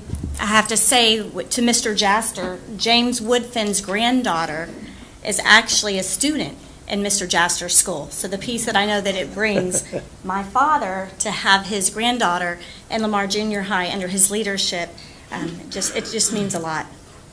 My dad grew up on a dairy farm in East Texas, small, tiny town, Pat Room. 11 years old, every day he got up at 4:30 in the morning to milk cows. He milked his cows, he went off to work, he got home in the evenings at 4:30 and they had to milk cows again. He did this all the way through high school, and even past college. And I think that experience of milking cows, getting up every day, prepared him for 49 years in education. It's the only way you do it. It's kind of like the hours that teachers work. Many teachers are in here. That's the hours teachers work. When my dad graduated from high school, he was at his high school graduation, and Mr. Shuby Johnson was his high school principal. And he walked up to my dad and said, "James, what are you going to do?" He said, "Mr. Johnson, I think I want to be a teacher." Mr. Johnson laughed in his face. Didn't say another word, never said anything else to him, never asked. You see, at the time, my dad was severely overweight. He wasn't one of those kids that you ever thought would make it. He was ridiculed.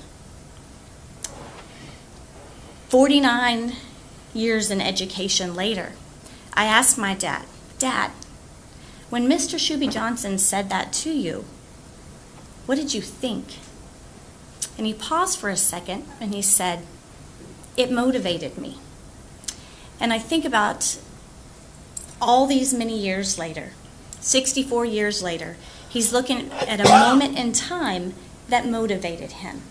He opened 3 elementary schools. He was a principal of 5 elementary schools. He was a director of elementary instruction. He ended his career as a superintendent of schools. He retired and handed me my diploma as I walked across the stage. Went on to serve at Region 4 as the director of the print shop in Region 4. When I think about my dad and the influences he's had on my life and the countless others, he wanted every child, every student, every person that he met to be somebody. You see, when he was in high school, he didn't feel like anybody. He didn't feel like someone believed him. His principal laughed in his face and didn't think he was going to accomplish anything. So these days, if my dad's on a Walmart bench, he talks to people. He always taught us to take more of an interest in other people than what you take in yourself, because that didn't happen when he was growing up. Didn't happen in his school. If he's at the YMCA, he's talking to everyone at the YMCA. I came home one day from school to visit him, and in my house was one of my former colleagues, Chandra Woods, and she had brought a parishioner from her church that my dad had met out in the community, and they'd formed a friendship, and they were talking. So when I think about the impact that he's made on people and the impact he's made on kids, he's made people feel like a somebody in our world. Second of all, I think about character. When I walk the halls of my school at Jane Long Elementary, when I look out here in our hallways, I see our pillars of character. And never before in our country is there a time that we need more character more than what we need right now. Fairness, caring, respect, trustworthy. Everyone is partial to their parents, but I'm going to tell you, if you talk to countless people in the community, my dad was the perfect gentleman. He was the perfect gentleman. He modeled those character traits. He lived them out. He held us to that high standard. Second of all, as principal of Jane Long Elementary School, he encouraged me to continue my career. Teaching was in my blood. My mom taught for 33 years. She retired in LCISD. I was in my blood. I taught, and now I'm the principal at Jane Long Elementary School. And there were some rough years at Jane Long Elementary School because we had some digging to do. And I'd come home, and I'd be complaining about Dr. Randall and his Mount Everest. Dad, he didn't know what we're up against. And I know Dr. Randall knows this story. And one time I read a book, and we can talk about all the excuses, but it's not going to change anything. And my dad said to me, Jill, that is his job. And it's my job. And it's my job to cut you off. I'm sorry. Oh my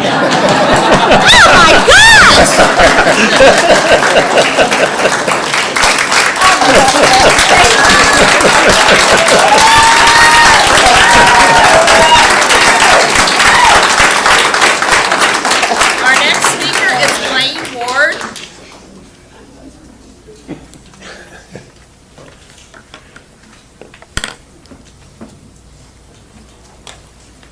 Gee, I want to hear the rest of the story. I suspect we will.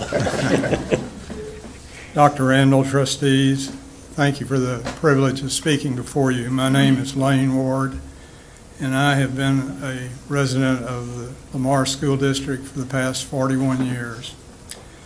My wife and I have 3 children, and all 3 children have gone through the Lamar School District and graduated from Lamar High School. I'm here tonight to endorse the nomination of Cliff Terrell for consideration in naming a new school. I knew Cliff personally for over 30 years, so I knew him well.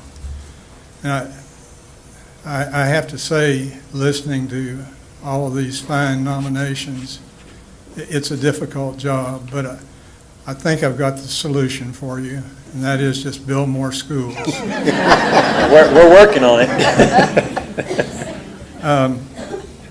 Cliff is probably part of the reason for your dilemma tonight. One of the things he accomplished while he was with the Chamber of Commerce was the opening of Highway 59 across the Brazos River to Richmond-Rosenberg, and opened up the spillway coming out this direction. I'd have to say that Cliff would probably be unhappy with us tonight. He was the sort of person who didn't seek the limelight for himself. His motto at the Chamber was quietly doing those things that people just think happen. And we as a community, as a nation, as a state, stand on the shoulders of those that have come before us. And we are standing on Cliff's shoulders, as well as all of these other people that have been discussed tonight.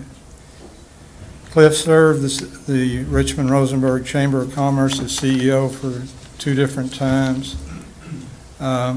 He was a product of the public school system. He was a graduate of Baylor University. He was always concerned about the educational system and how it could be made better.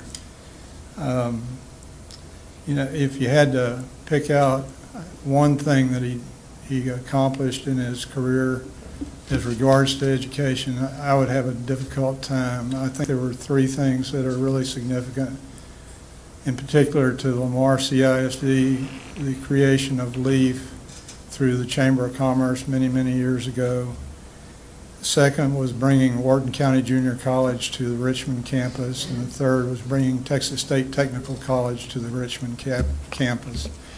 I was involved in some of the discussions about bringing those entities here, along with Joe Hubenek, your dad, Dean Lehman, and Gene Reed. All of them had input into it, but we just accept it now as that this has happened and life goes on. Well, it took a lot of effort, and Cliff was right there driving very hard to see that it happened. I would say that I'm not asking you to name a school after Cliff because he was my friend, but I would say that I would ask you to consider naming a school after Cliff because he was a friend to the Lamar CISD, the Richmond-Rosenberg community, and the greater Fort Bend community. Thank you very much. Thank you. Our next speaker is Malcolm Smith.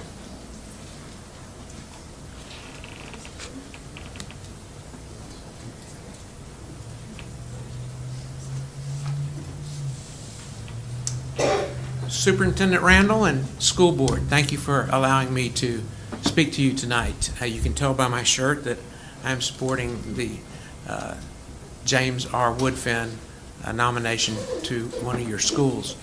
And as an educator, I have a similar story to Mr. Jaster's, but I go back a little further than Mr. Jaster because I met Mr. Woodfin in 1974. Actually, I go back a little further than Jill because I was around before Jill was, so I remember when she made the scene, and I can tell you a very similar story in that Mr. Woodfin was the influential person in my life to continue my education. I had come to him as an applicant to teach in his school after only teaching a couple of years, and the thing I heard was Mr. Woodfin didn't really hire newbie teachers. And so that was one strike against me, but I'd heard about his school and how wonderful he was as a principal, and I wanted to teach for him. So I did interview with him. It was a pretty harrowing experience because Mr. Woodfin is a button-down kind of guy. He was very professional and very intimidating. But I went in and interviewed with him, and he looked at me. I had back at that in those days in '74, I had considerably more hair than I have now on top of my head and on my face, and Mr. Woodfin looked at me, and I could tell he was thinking, I've got Sonny Bono here in front of me. And so I had 2 strikes against me. However, he did hire me, and we became not only professional colleagues, but also personal friends over many, many years since 1974. But the one thing that I would tell you about him, very similar to Mr. Jaster, is that he encouraged me to continue my education, work toward my advanced degree. And although I only worked for him for 3 years, I then did continue on in my education and continued on as an administrator in school business. I'm completing 48 years, still active in the school business. So I can tell you, in my experience with him, 3 things come to mind: character, integrity, and professionalism. Those are 3 traits, sadly, sad to say, that we don't see a lot in society today. Isn't that sad? But I can tell you, since the day I met him, character, integrity, and professionalism never waned from his being. He always was professional with his staff, with his students, with the parents. He carried the highest integrity, and his character was impeccable. And to this day, since I've known him for that many years, I haven't added that up. I have to get my calculator out. But since those days that I first met him, that is the way he has been.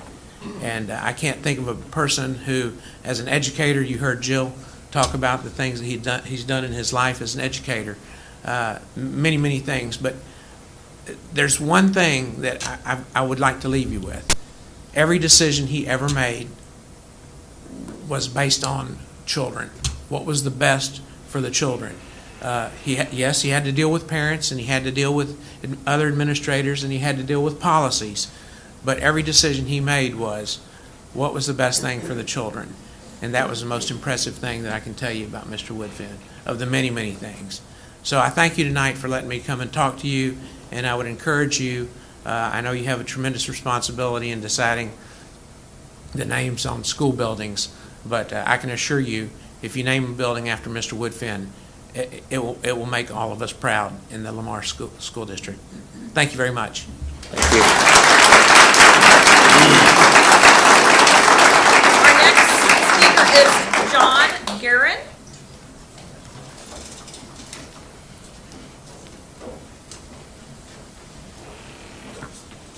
Good evening, and it's John Guru. Sorry. No worries, it happens. I'm here to speak on behalf of Harold Gene Dusick, and I guess just to start off, like someone did earlier, I never knew him as a teacher or a principal. He was my father-in-law, so I married his daughter, or his youngest daughter. Gene was born in Rosenberg and spent all of his school career working on the family farm. He was a graduate of Lamar High School in 1959. And after graduation, he worked towards a bachelor's degree where he graduated with a Bachelor of Science in Education from the University of Houston and received his Industrial Arts Teaching Certificate. It was then he accepted his first teaching job with HISD as an industrial arts teacher and taught wood and metalworking as well as drafting. Gene was married with 2 young girls and farmed and continued his education. And needing to be closer to home, he accepted a position with Dulles High School, where he then pursued a career in counseling. And he received his professional counselor certificate, and in this role he was able to help struggling kids graduate. He took the time to meet with each of these students and to help them deal with whatever barriers they faced and supported them in any way he could. He then received a mid-management administration certificate. And in 1982, Gene accepted a position with LCISD as a Terry High School 9th grade assistant principal. He continued to help students by offering a career guidance and student career planning and goal setting. In June of 1986, Gene was offered and accepted a position of vocational director. I believe today we call that Director of Career and Technology. And he worked in that position until his retirement in 1997. He was always looking for ways to provide greater opportunities for students of LCISD in the future as well as the present. Two of the programs that Jean was instrumental in starting was the dual credit courses with WCJC in the late 80s, as well as helping get the first ag barn set up for LCISD. The dual credit program with WCJC has been serving students in the late 80s, since the late 80s, and I pray that it will continue to serve students for decades to come. As I stated earlier, Jean was a farmer. He grew up in a farming family where they raised cotton, feed grain, and raised cattle. He loved agriculture, and he wanted to see how he could instill those values and lifestyles in the students. Being in the Richmond-Rosenberg area was still a rural farm area. Through research, Jean found that many students were interested in raising animals but lived in the city where they couldn't have farm animals. So to help meet those needs of the students, to allow for more participation in the program, he put the proposal for the first ag barn, and a few years later, it was built. This way, students living in the city had the opportunity to raise farm animals and to have a safe place to keep them. Jean was also a big supporter of the co-op program, and he worked hard to find employers in the area to work with students. His thoughts on the cooperative education program were to teach basic job skills and work ethics. And his quote was, "This program motivates these kids towards the opportunities that are out there. We give them what they're going to need in their futures." It was perfect for students who wanted to enter the workforce straight out of high school instead of pursuing a four-year college career. Jean was also a dedicated, lifelong member of St. Paul's Lutheran Church, and he served on the church council as well as various boards and both choir director and a member of the church choir. He taught Sunday school since he was a teenager, and he was even a youth sponsor. He had a strong faith and even considered going back to school upon retirement to pursue ministry as a vocation. For 31 years, Jean Dusick dedicated his life to the education of children and served students as teacher, counselor, assistant principal, director of career and technology. And even while battling cancer, he continued to work to help make greater opportunities for the students. He was always very supportive of students and teachers and never took credit for his accomplishments. If there was someone in need, Jean would find a way to help them, not wanting anything in return. He was very well respected by his colleagues, students, church family, and friends, and his son-in-law.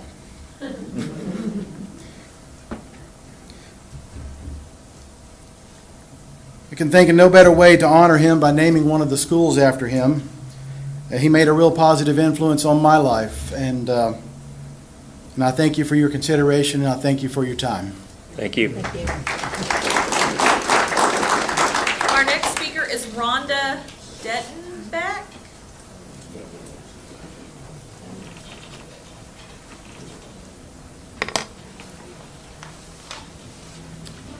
Thank you for this opportunity to speak on behalf of Neil Banfield.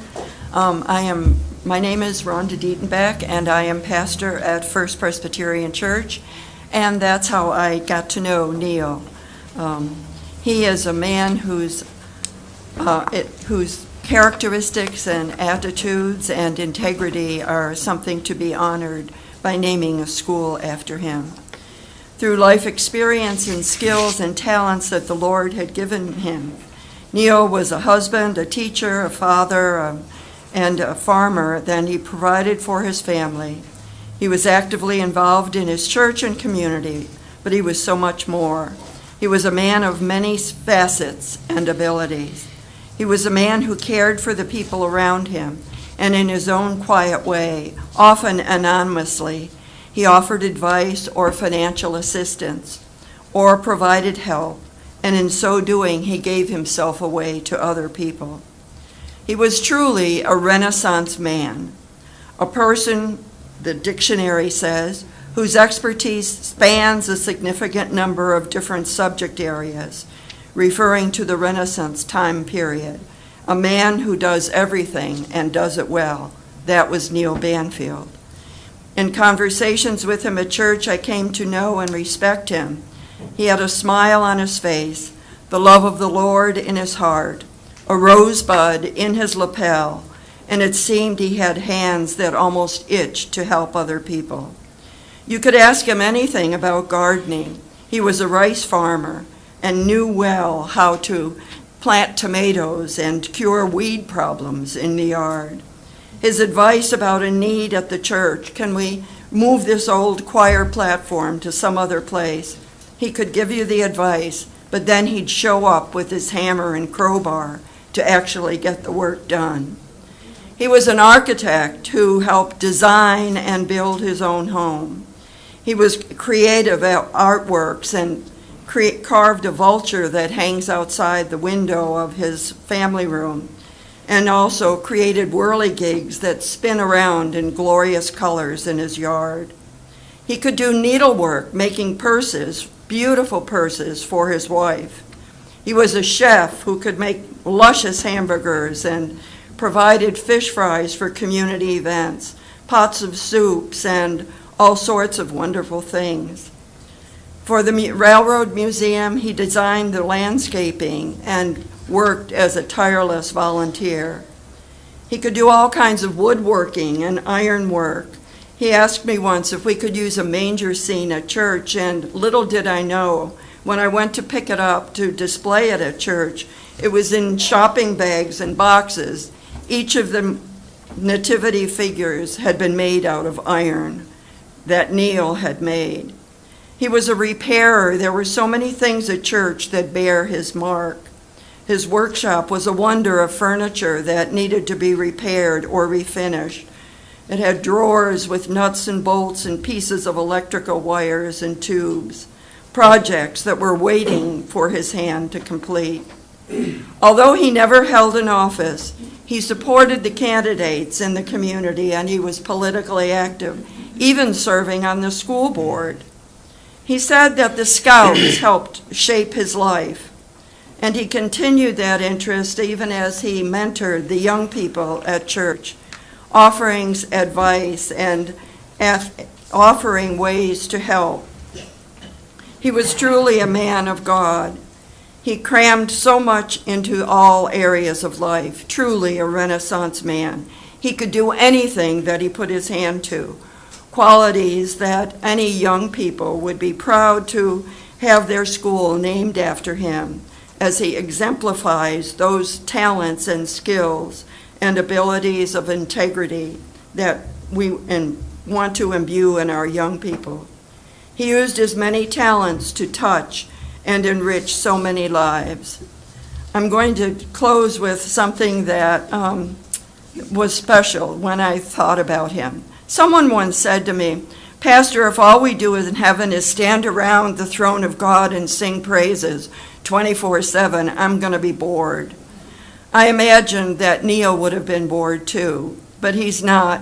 He's too busy doing and puttering and creating. He's probably adding on rooms to his mansion in the house to make room for loved ones who will be joining him. Or he's cooking pots of soup or his famous butter beans to have ready when folks come by to visit.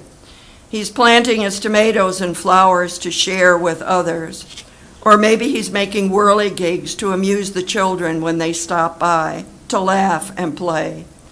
Neil is enjoying heaven and the work he does, the things he grows, those fantastic things he creates are his songs of praise and thanksgiving to God. I hate to interrupt you, but Okay. your way, we'll say amen. Okay. I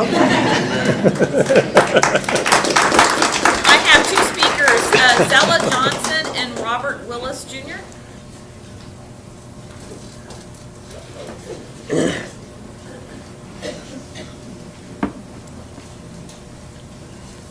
Good evening. I'm Barbara Willis. This is my sister Zella Johnson, my oldest brother Robert Willis Jr., and we're speaking on behalf of our father, Robert Willis Sr. Dad was born in Richmond, Texas in 1907. And it's a funny joke there because my mom said he was born in 1905, but, you know, who are we to question the birth certificate? He graduated from Jack Yates High School in Houston. He entered the Navy to serve his military obligations. He fought during World War II and was later honorably discharged.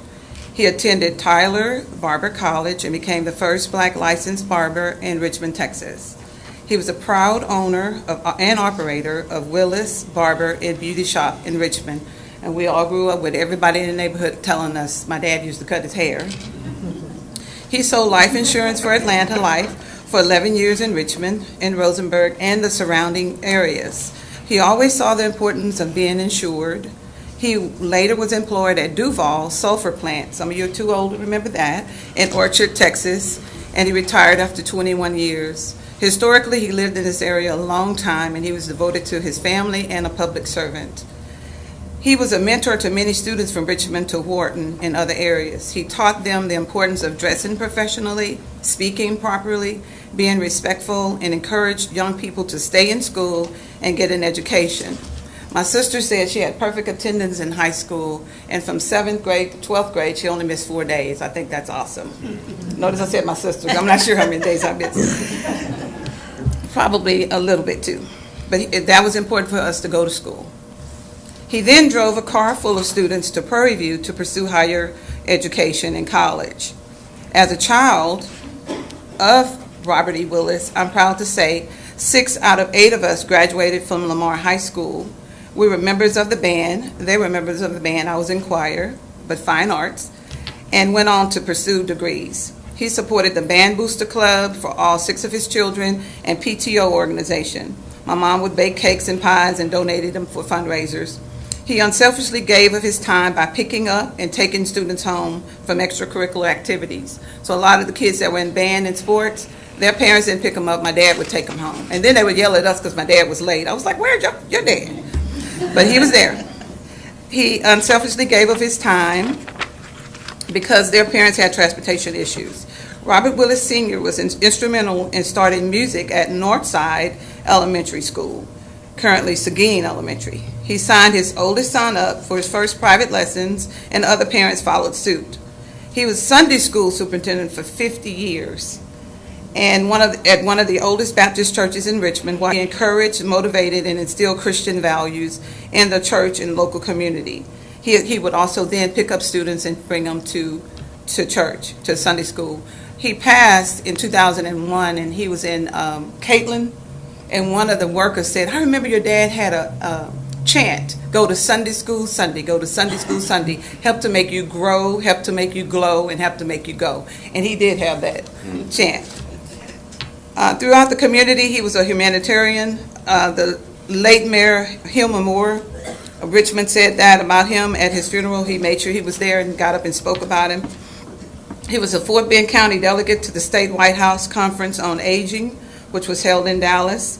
He was active senior citizen. He was one of the ones that made sure that they got picked up and got their meals. And when we needed a job in the summer, he was like, you can drive the van and pick up some of the senior citizens. He was also a member of the Fort Bend County Civic Club. He was influential in early voters' rights in the 50s and 60s, along with the late Arizona Flemings, who a school was named after her in Fort Bend ISD. And this is really important, but he was a Cub Scout master for over 30 years to pack number 339 of Boy Scouts of America. So a lot of the people we see in the neighborhood says, your dad used to be my scout leader. He was a master mason with Ever Ready Masonic Lodge number 506 in Rosenberg for over 30 years. He also served on the board of trustees for that lodge. And he gave the first money towards building fund to purchase property, later paid off and owned. He was also a member of Goodwill Consistory number 238 for 20 years, and also a member of Eastern Star. And then my brother has a point. Well, I don't know if I click on to her. Dr. Randall, board. Go ahead. My dad chose, this is a paraphrase from a poem by Thomas Paine. He chose not to be a common man. It was his right to be uncommon. What, do I start over? No, you go right ahead. We'll start 5 minutes. Give him the He 5 sought minutes. the opportunity, and this is my dad, okay, to develop whatever talents God gave him. Sound familiar? Not security. He wanted to take the calculated risk to dream and to build, and to fail and to succeed. He preferred the challenge of life to the guarantee of existence. He stood erect, proud and unafraid, to think and act for himself, to enjoy the benefits of his creations, and to face the world boldly and say, this, with God's help, I have done. All of this is what Robert E. Willis Sr. means to this community. I thank you for your consideration of naming the school after our dad, Robert E. Willis Sr. Thank you very much. Thank you. Thank you. Our next speaker is John Harris.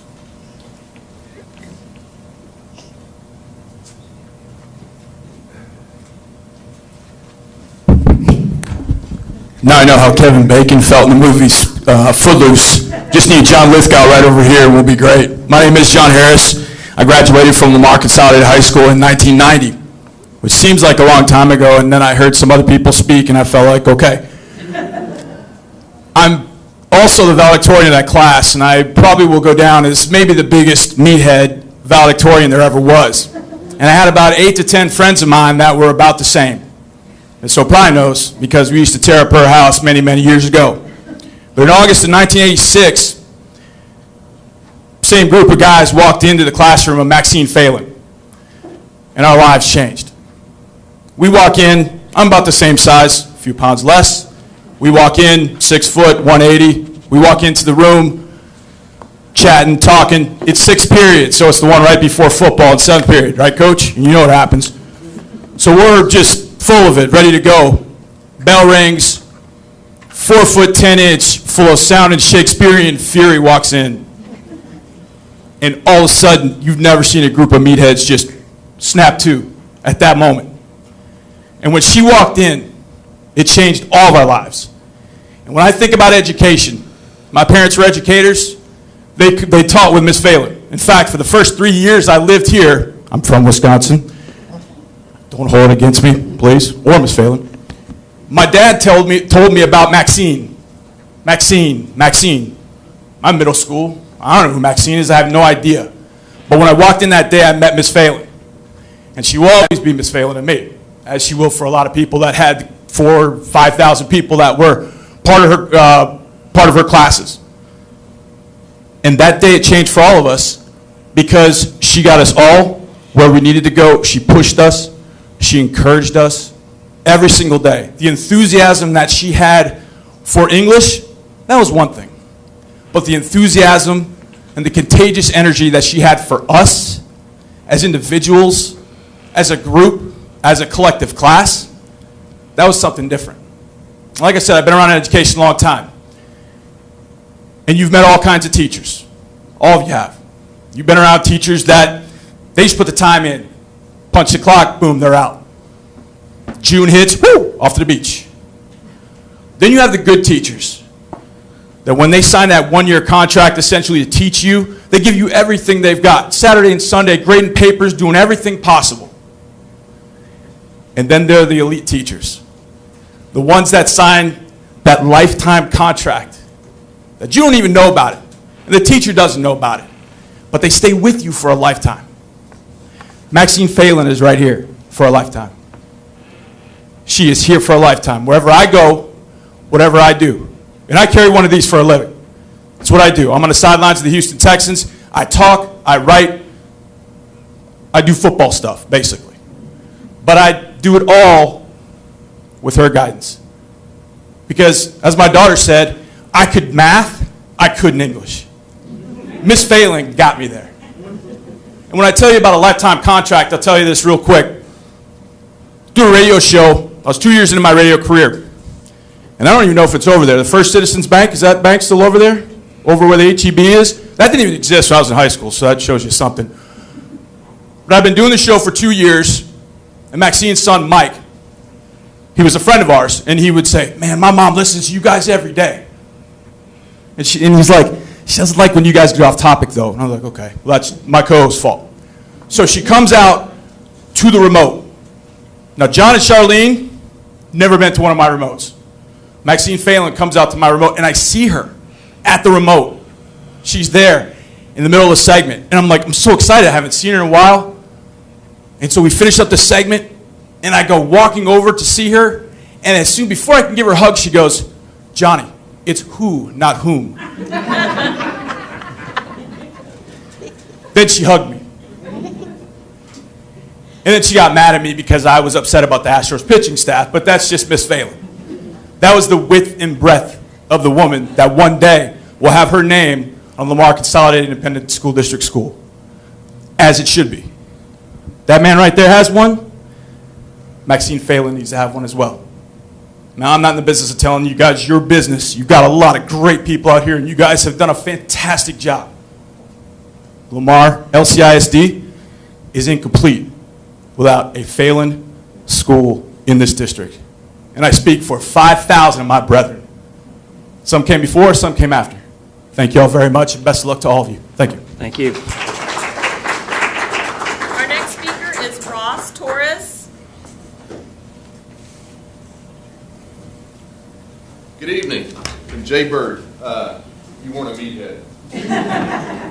My name is Ross Torres. I'm a local attorney. I'm also a graduate of Lamar Consolidated School District class of 91. I actually got out in 90, well, a year after Jay Bird and O'Pride over there. I'm here to support the nomination of Judge Sandy Bilstein. Sandy Bilstein was one of my heroes. He was a resident here of Rosenberg, and what I'd like to do is kind of highlight some of the events, the colorful life that Judge Bilstein had. As you heard earlier, he was a United States Marine. He fought in Vietnam. Ladies and gentlemen, that is as legit as it gets, being a Marine and fighting in Vietnam. After completing his service for our country, he got his Bachelor's of Arts from University of Houston. After graduating from the University of Houston, he went on to be employed by the Houston Police Department for 20 years. And he retired as a lieutenant in the homicide unit. He did that in conjunction with going to law school. And he went to law school part-time while he was working full-time. And ladies and gentlemen, let me tell you how hard that is. I did that too. I worked and I went to law school part-time. When you do that, it takes you 4 years to get out of law school. That's a very long time. After he completed law school in 1989, he went to private practice, both doing criminal and civil work. Then in 2001, he got elected here in Fort Bend County to be the judge of County Court at Law Number 4. And he did that for 16 years. And that's when our paths crossed. I'll tell you a short story and leave it with this. In 2009, I was out of a job. Left Houston and came back and settled back here in Richmond. I had a little severance check in my pocket, and that was it, to support my wife and my 2 kids. Now, word around the courthouse was there was a judge that if you had the guts to go talk to him, he would give you work. And that's what I did. I went to his courtroom, and before court, he had an open door policy in the back of in his chambers. You had to have the guts to go talk to him. And I did that. That man was compassionate enough to give me work. Every Friday morning, you would see attorneys in his room, 10 times as much as you would see in any other courtroom in this county. Because he helped you out. He helped a lot of attorneys new, starting out just like myself. And I owe that man my career.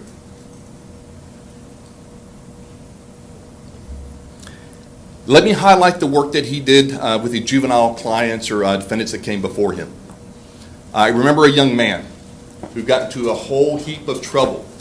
This young man was only 14 or 15 years old for a felony case. I didn't agree with the punishment that the state of Texas wanted to give to this young man. So I set it for a disposition hearing. And essentially that's just fancy talk for it. Judge, here you go. We're pleading guilty and you decide the punishment for this young man. One of the choices that Judge B had was to send him to what's called TJJD. It used to be called TYC. Essentially, that is juvenile prison. After I spoke, Judge B was compassionate enough not to send him to TJJD. Send him away and just throw away the key. He was compassionate enough to give this young man probation. this young man has done something with his life. I hope y'all consider Judge B for one of the schools. Thank you very much. Thank you. Our next speaker is Melvin Nash.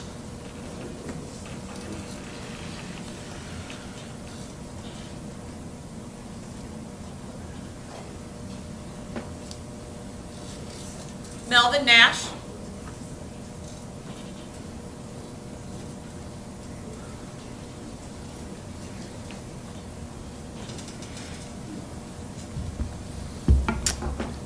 Mr. President, members of the board, Dr. Randall, we have heard about an awful lot of distinguished and accomplished individuals this evening.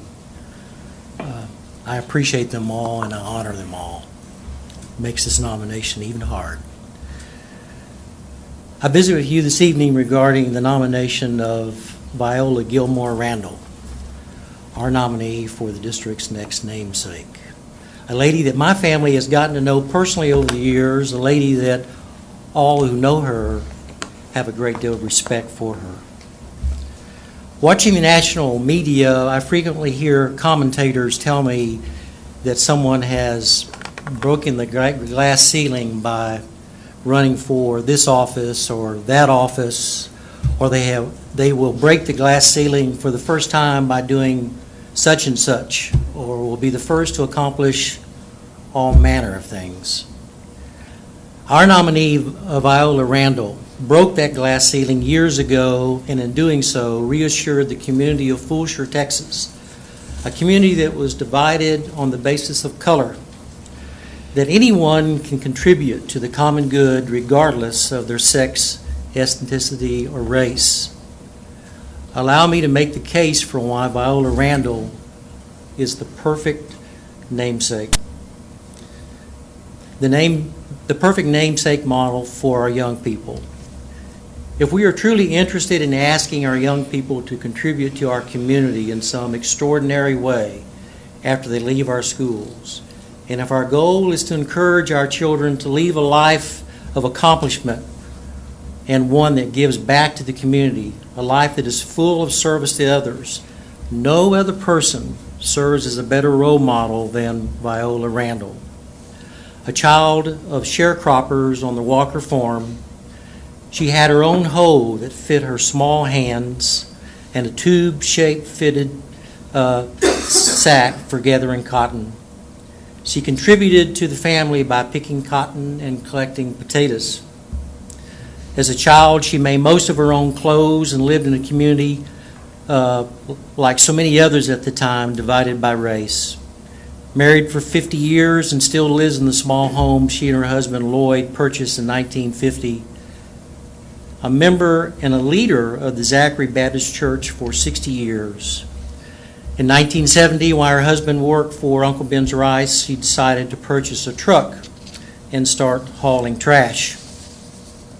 Shortly after creating her first company, she became the operator of the Texaco gas station in Fulshire.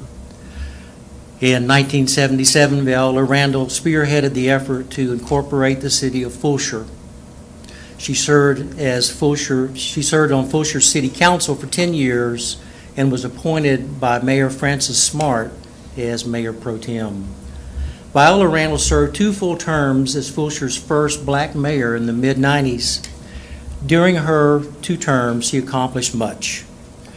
Numerous city ordinances, naming many streets in Fulshire, including Huggins Drive, the naming of Francis Smart Park, responsible for establishing the Fulshire Black Cemetery Association, which provided grave protections. She led the way for the formation of the Stern Center, a facility that serves many vital roles in Fulshire community today. And at her young age of 96, she is still leading a life of volunteerism, helping and contributing whenever called on. In the future, when the story is told regarding how we named our schools, the school namesakes we selected should inspire and teach our children that an accomplished life is worthy and attainable. Our collective goal should be to graduate students that understand anything is possible and that creating a life of accomplishment is noble and attainable. I submit to you that Viola Gilmore Randall sets that kind of standard we are looking for as we prepare our students to become the next generation of caretakers for the common good. Viola Randall sets the standard by which we can measure greatness in our communities. She is an individual that students can emulate and model well beyond our time. I ask you to consider Viola Randall as the next namesake for Lamar Consolidated Independent School District. Thank you. Thank you. Our next speaker is Sean Bilstein.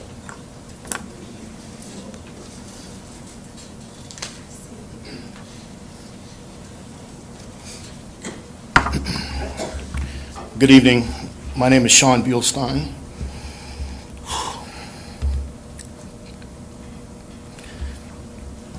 My father was Judge R.H. Sandy Bilstein. My dad served his country starting at the age of 18 as a United States Marine. He is a Vietnam War veteran. After the military, he attended Houston Police Academy. He quickly moved up the ranks of patrol to vice, narcotics, and homicide. He graduated in the top of his class at South Texas College of Law and retired from HPD after 20 years to pursue a legal career in Fort Bend. My dad loved being a lawyer because he simply loved helping people.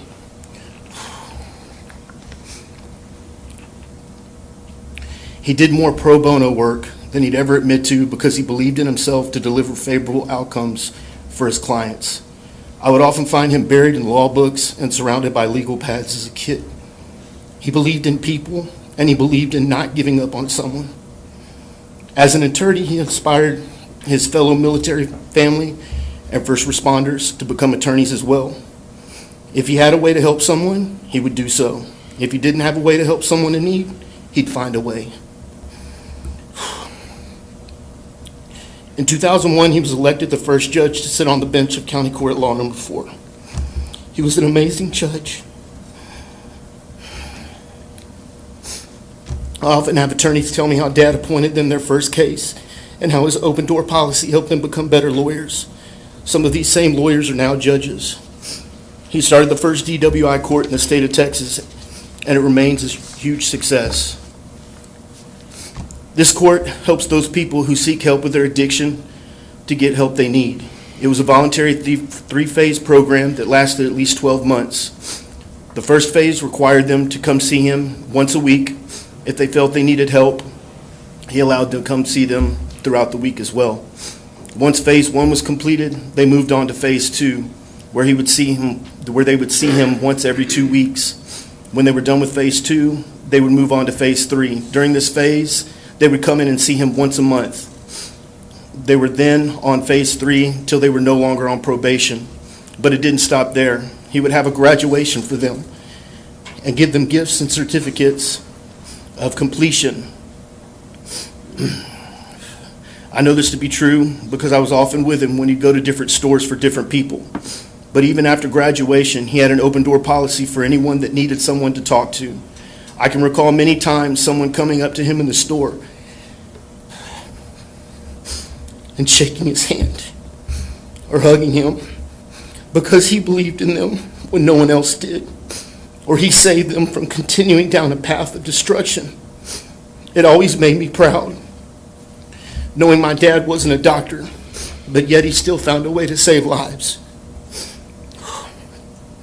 He would often talk about the juveniles he'd have in his court and how it would break his heart seeing these kids that had lost their way because they didn't have a positive role model in their life. He'd talk about how he wished he could get them when they were younger to let them know that they are the true masters of their fate and can accomplish anything that they put their minds to.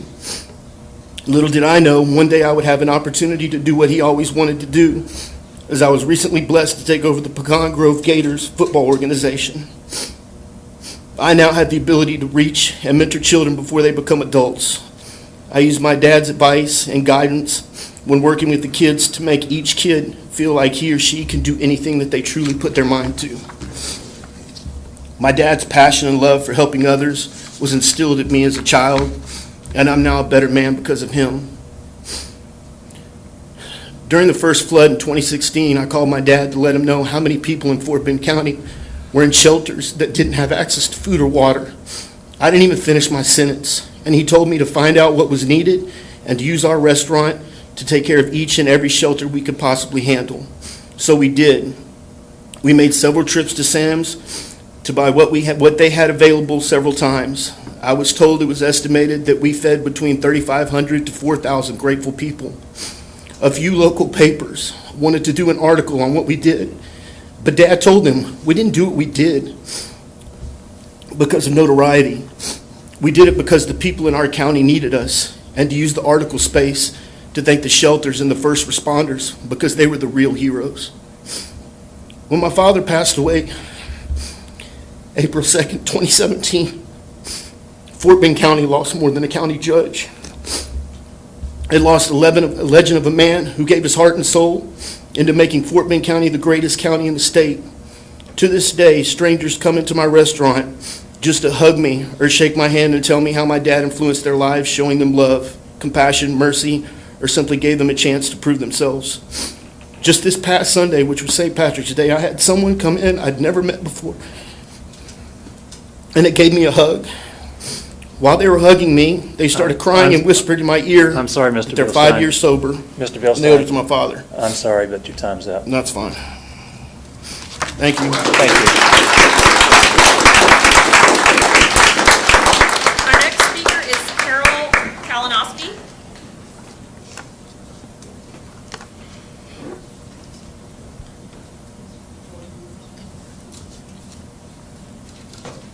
I'm glad you don't have to name a school Kalinowski. Kind of a hard word to say.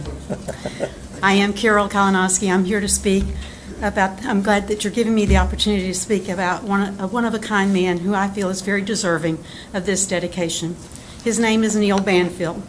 Born in 1924, he was a member of what is now called the Greatest Generation. Neil attended local schools right here in Rosenberg, Robert E. Lee Elementary and Rosenberg High School, and lived in Fort Bend County 88 years of his 93. Neil attended Texas A&M before serving 4 years in the U.S. Army Air Corps. After serving our country, he returned to Rosenberg and farmed rice for 53 years.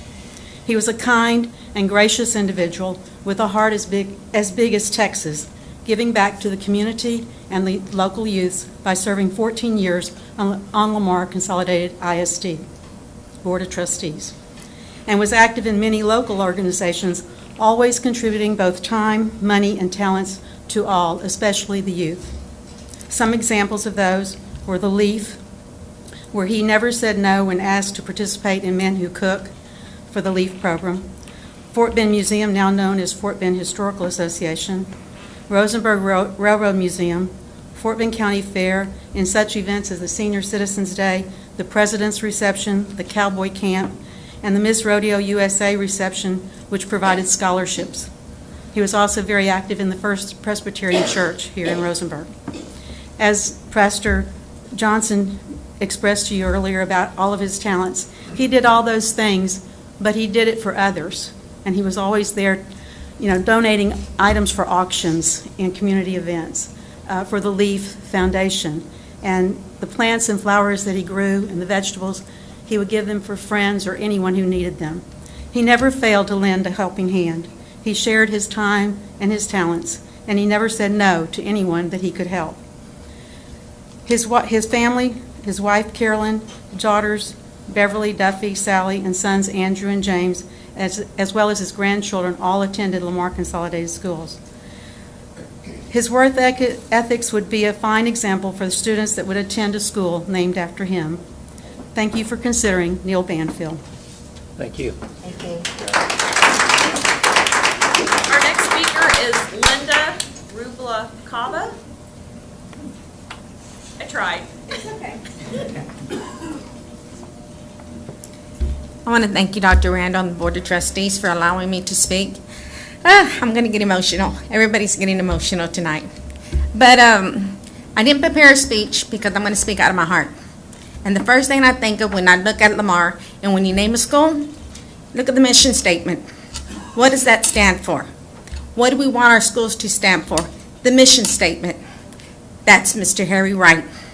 He stood for our teachers, he stood for our parents, and he stood for me, that I was a student. I love Mr. Harry Wright. Boy, sometimes I didn't, because I would get in trouble. But when I went on Facebook and I started announcing about nominating Mr. Harry Wright, a lot of people started replying to me, private message, and saying, you know what, Mr. Harry Wright was a wonderful man. My parents, I was born and raised here, family of 12, you know Hispanics, we're big families. Mr. Harry Wright knew all of us. He knew us by name. And if he forgot your name, I know you're Raina. I know you're Raina. And then, not only did he hit 3 generations of my family, he also touched my daughter. Years later, my daughter was in junior high. She got a little mischievous. I walked into the office because he was a retired principal. He came back to help out. And the first thing he did when he saw me, I know you're Raina. Mr. Harry Wright never forgot anybody. And I feel if we're going to name a school, we need to name the school after a person that has a history with the district, a person that cared for the community, a person when they look, because Fort Bend County is getting extremely big, and they look at the school and they say, why was that school named after Mr. Harry Wright? They're going to see everything. I would love, and I have grandchildren, to one day go to that school and explain everything about that school and what it stood for, Mr. Harry Wright. Man, Mr. Harry Wright, people came to me and they started emailing me. There was a staff member having a little bit of problems. Mr. Harry Wright, come here. You need to do this, you need to do this. You need my help, I'm going to be there. Mr. Harry Wright, it didn't matter if it was first thing in the morning, he was there at the school. It didn't matter if you were running late. Mr. Harry Wright said, where's your mama? I said, well, she's running late. Well, we got to stay here till you get picked up. He was a protector. He protected me. He cared for me, and he never forgot me. And that's one thing I want Lamar School District to remember. Mission statements comes first. What is our school going to be named after? Mr. Harry Wright. Everything about that school is going to be wonderful. And if Mr. Harry Wright was here at Terry High School, boy, those kids won't be like that. But he's not able to. We all got to retire one time. But the thing is, again, I'm here because I love the man, because he stood for good things. He stood for the parents. He stood for the students. He stood for the staff. He is the mission statement for it to be named after the new high school. Thank you very much. Thank you. Our next speaker is Patricia Greenwood. Come on!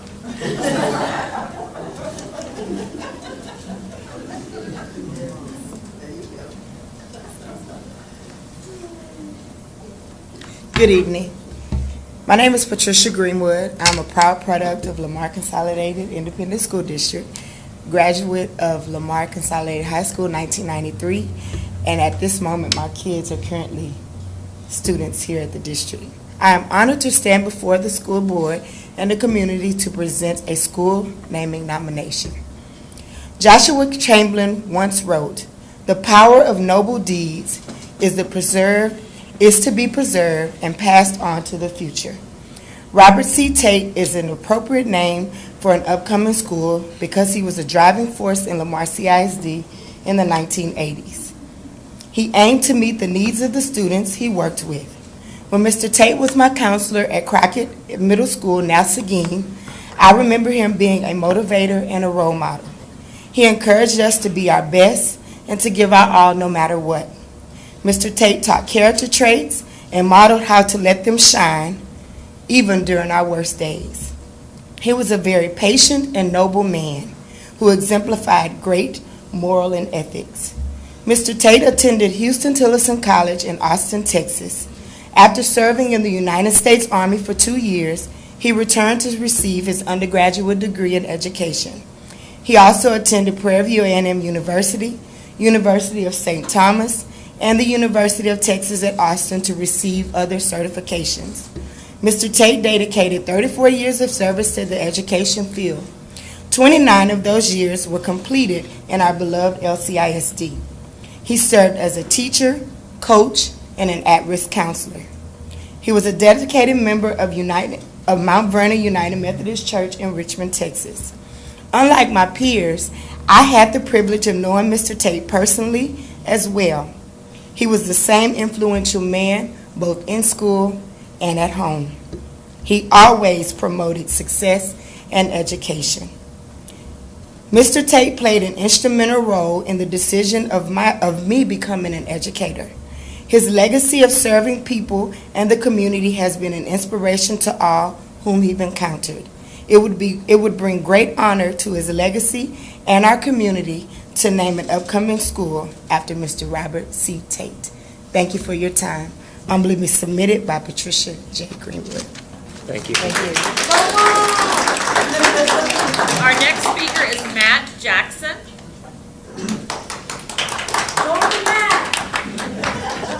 First, giving honor to God, I want to say thank you to Dr. Randall and all the other members here present for giving me the honor and privilege to be able to stand before you and talk about Mr. Harry Wright that the lady, two people before me just spoke about. I didn't prepare a big speech. I'm not a very public speaker like that, but my name is Matt Jackson. I'm a graduate of Lamar Consolidated class of 2000. I happen to be the founder and the president of the Richmond Orders Little League Football and Cheer Organization. The reason I state that is because I want to say how Mr. Wright became a part of my life. My parents were also graduates of Lamar High School years ago, and as a kid, I remember always talking to my dad, my father, and I was like, tell me something about school. What do you like about school? And he would always talk about, there's a principal, Mr. Harry Wright.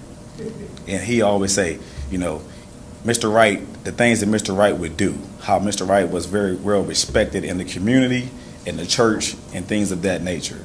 And so as a kid, that always stuck out to me. Because growing up as a kid, you either want to be a professional basketball player, football player, baseball player, or whatever. Never would I thought to be like an educator or this man of caliber as Mr. Harry Wright. And so with that, with growing up to learn more about Mr. Wright and seeing his work in the community for years and the success he had as a African American, it really took my attention. Throughout the years, Mr. Wright, being a graduate from Prairie View, was a very successful athlete himself, educator. He was a principal. It was within the school district, teacher within the school district. His wife is a part of it as well. He's embedded into the community. And I believe that the opportunity, if it presents itself, to name after Mr. Wright would be the right thing to do, just because it's a name and the caliber of the guy he is will speak volumes for years to come. Because I know even in my life with the kids and families that I influence, I always mention if there's anybody to want to mimic and be like, it would be Mr. Wright. Mr. Wright, unfortunately, he did not want this privilege. He did not want to have this recognition. He felt like he's the type of guy that his name speaks for himself. He knows the work and every hard work that he put into the community, in churches, in the school district. So he was like, Matt, if you want to do that, that's on you. You do it yourself. He's like, I'm not going to tell you one way or another, but if that's what you want to do, he says, follow your heart. He's not the guy that just wants to be, hey, man, I'm Mr. Right. I've done this, I've done that. He speaks by his actions. And to me, that means a lot, right? Because anybody can be the big loudmouth on the block and always talk about what I've did and what I've done, and that's not Mr. Right at all. So I just think if the opportunity again presents itself, that Mr. Wright would be a great candidate. And also, like I say, in my life and with my movement in the community and being involved as I am, I always preach Harry Wright. So it would be a name that will live for generations and years to come, and of influences like that. The same way I was inspired by my father about Mr. Wright. And then I'll tell you a quick story real quick. I had the luxury of talking to Mr. Wright, and I asked him, what was one of the hardest things that you ever had to do in your career? And I don't know if I'm quite telling the story fully right, but it was in his last stages before he retired. He talked about an incident where he had to go in and basically apprehend a kid came to school with a gun and was ready to basically shoot up the place. So as you relate that to today's society and how many instances we have of things of that nature, and how we try to put policies and procedures in perspective and try to be better prepared. Here it is back, 20, 30 years ago, Mr. Wright had to go in and basically look a kid in his eye and get down to that kid's level and talk that kid out of doing what he thought was right, what he's about to do.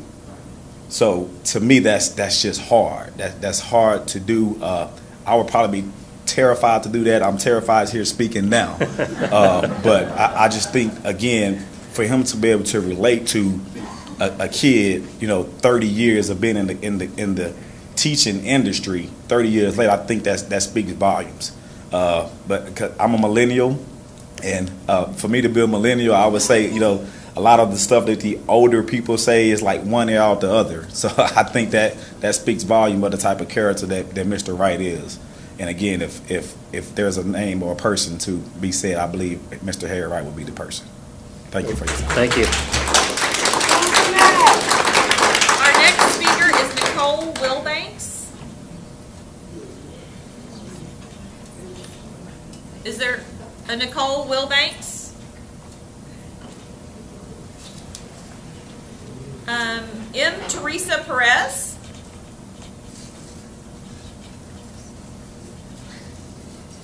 Ms. Perez. And Harrietta Wright.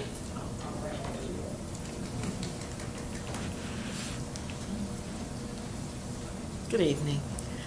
My name is Harriet Wright, and I am named after my father, Harry Wright. I'm a native. I was born at Poly-Ryan Hospital, which is now Oak Bend here. Both my parents are from other places. My mother was from Prairie View, and my father was from San Angelo. They both chose jobs here after they were married, a little bit before I was born. But and I am actually a graduate of Lamar Consolidated, class of 1977. Whoop, whoop. I have to say, like most kids, I didn't really, I formulated a different respect for my father once I became a student at Lamar High School, because he was also my principal.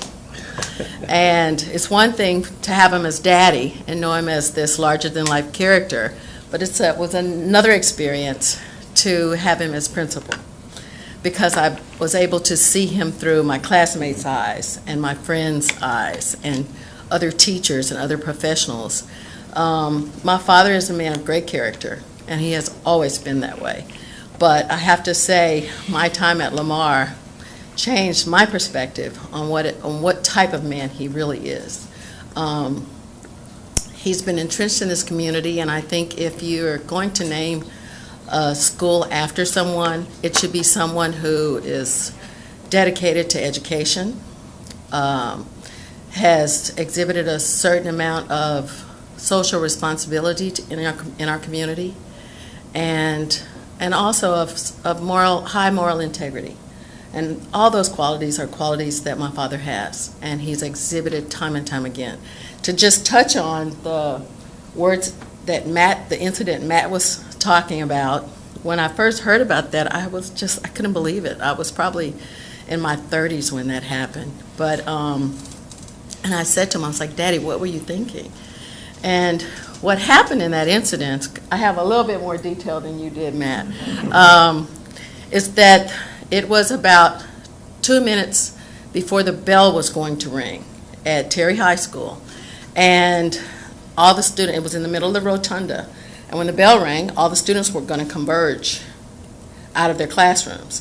My father was alerted by somebody that this kid had a gun, or he came around the corner and saw the kid or something. At any rate, he tells his secretary to hold the bells because he knows it's almost time for the bell to ring. And the kid's out there in the hall, and Daddy walked up to him and started talking to him. And I said, what did you say to this kid? And he said, I told him that I saw him out the other night at dinner with his family and his little brother. And I talked about a toy that his little brother was playing with. And what he did in that moment was let this kid know that he knew him. And my father was like that with everybody. And as a result of him just communicating and reaching out with this child, he was able to get the gun. and probably did save his life and a lot of other people in that moment. But that's just my dad. I didn't have an opportunity to work up a speech today because I only found out about this nomination like a few hours ago. But I really wanted to come and express how I feel about the worthiness of my father in this community.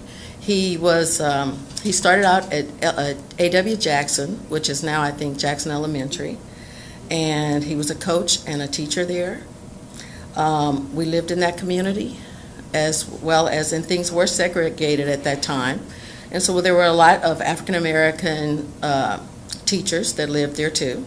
And once integration happened, a lot of those people, because new opportunities opened up for them, they left.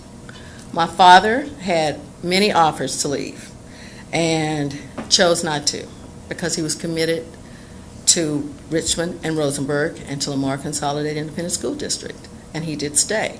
And I can remember many times growing up that people offered him other positions, but he loved it here. He loved the kids. He loved the people. And over time, I lived in New York for a while. I've traveled quite a bit, and it has just astounded me how often I meet somebody somewhere across the world, and they're like, "I know your daddy. He did this," and they start with some story. I went to my 40th class reunion last October out at the Swinging Door, and I'm sorry, you're out of time. okay, well, just real quickly, people didn't really want to talk to me. They kept looking over my shoulder going, "Where's your father?" Thank you for your time. Thank you. Thank you. That's all that we've had sign up. All right.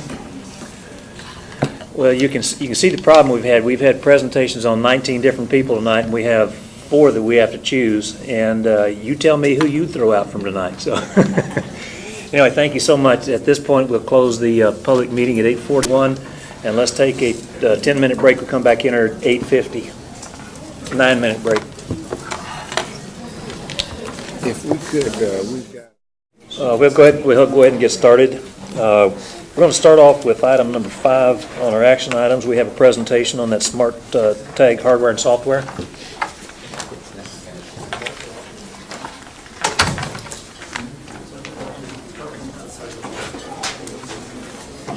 Good night. Is it still night or morning yet?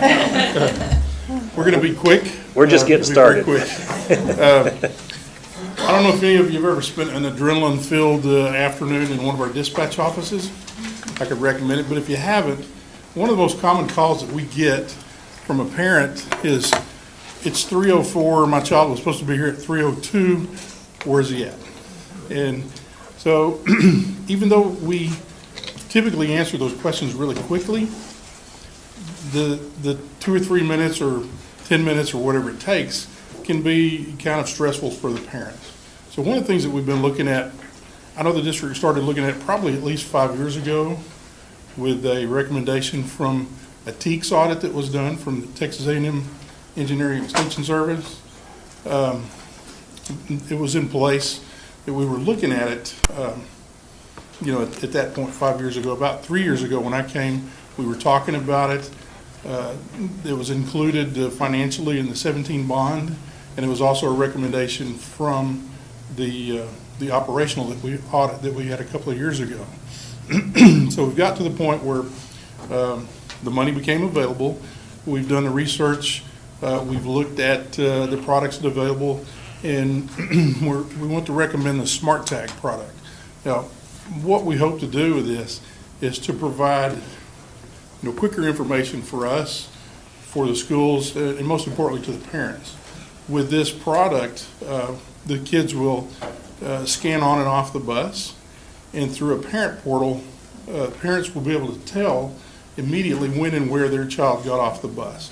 It'll help the bus drivers make sure that a child doesn't get off the bus in the wrong spot. It'll make sure that kids are getting on the right bus. It's going to do a lot of great things for us. So I have Brett and Noel from Smart Tag, and they have a very quick presentation tonight. So I'll turn it over to them. Hopefully we'll be able to answer any questions. Okay, thank you. Well, thank you very much for the opportunity to come here. I know it's been a busy evening for you already, so I'm just going to jump in. Feel free to ask any questions either during or afterwards, but I'm just going to give you a highlight of our system. I'll just start off by telling you that SmartTag began development about a little over 6 years ago. The first district that purchased SmartTag, which was the first tablet computer solution in the country, was New Caney ISD, just up the road, just north of Houston.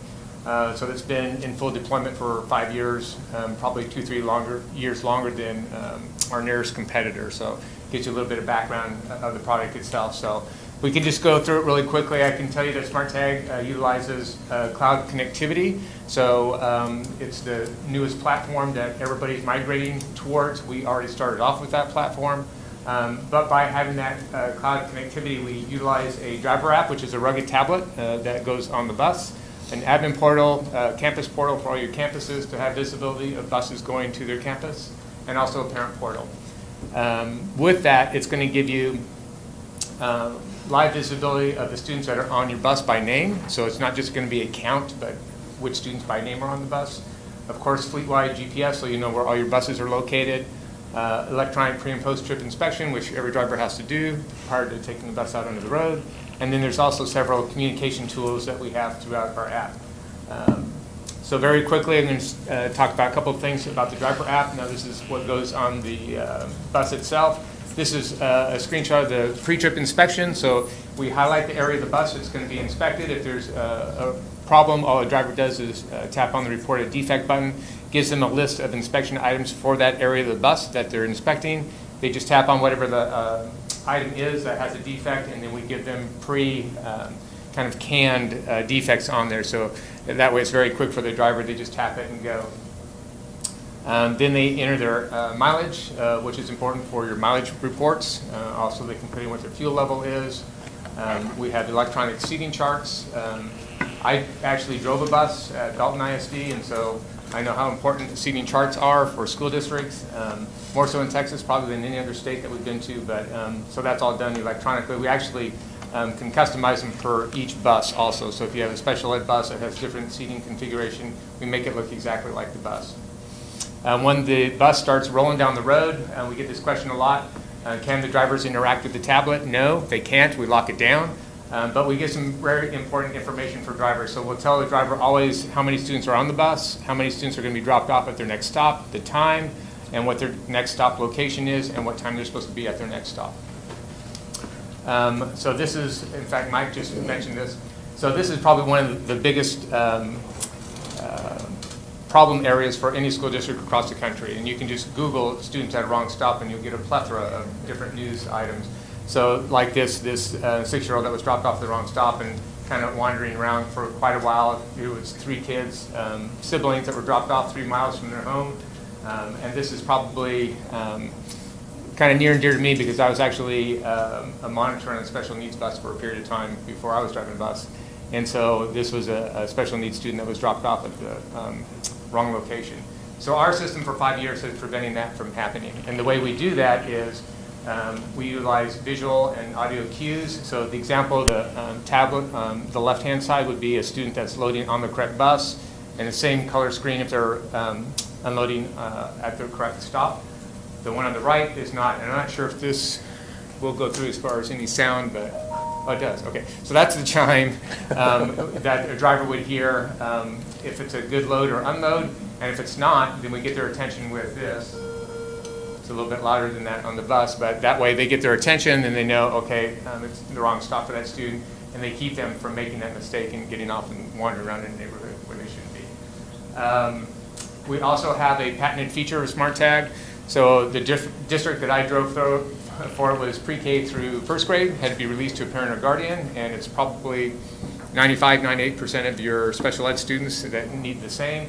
So with this, when a child that has that category goes to tag off the bus or is manually loaded off the bus, all the driver does is tag whatever parent or guardian is there at the stop. So we actually list those parents and guardians for them, so it makes it very quick and very easy for them to know who's authorized to pick up that child. So when they do that, then we record the date, time, location, and who received that child. For special ed students, we show what the seating requirements are for special ed students.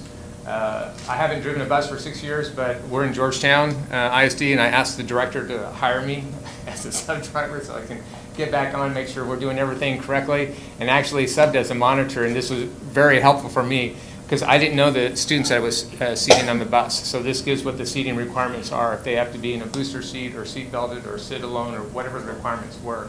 So we just showed that really quick in case there is a sub monitor on a bus like I was that day a couple weeks ago.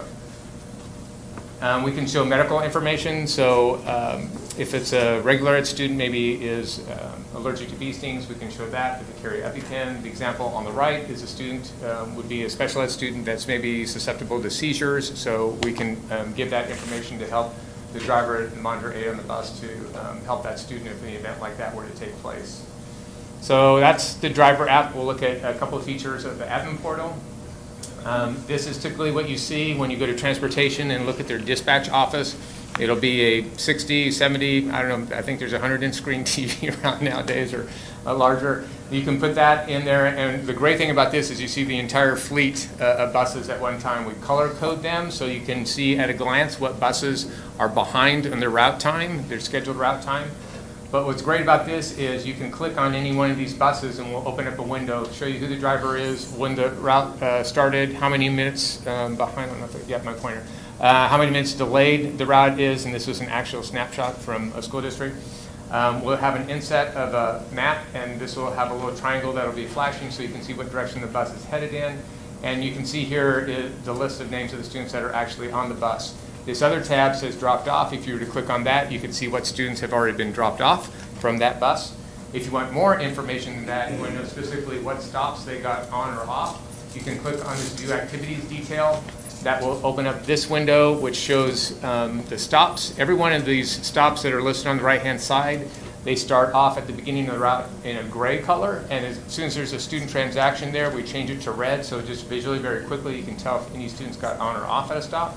There is a plus sign next to here. You click on that, it opens up the stop, and you can see which student by name and what time they got on or off the bus. So the example that Mike gave as far as, a parent calling saying, hey, my child was supposed to be here at the stop and they weren't there, you can just plug in that student's name, and right away it'll bring up this profile and show where they got on or off a bus.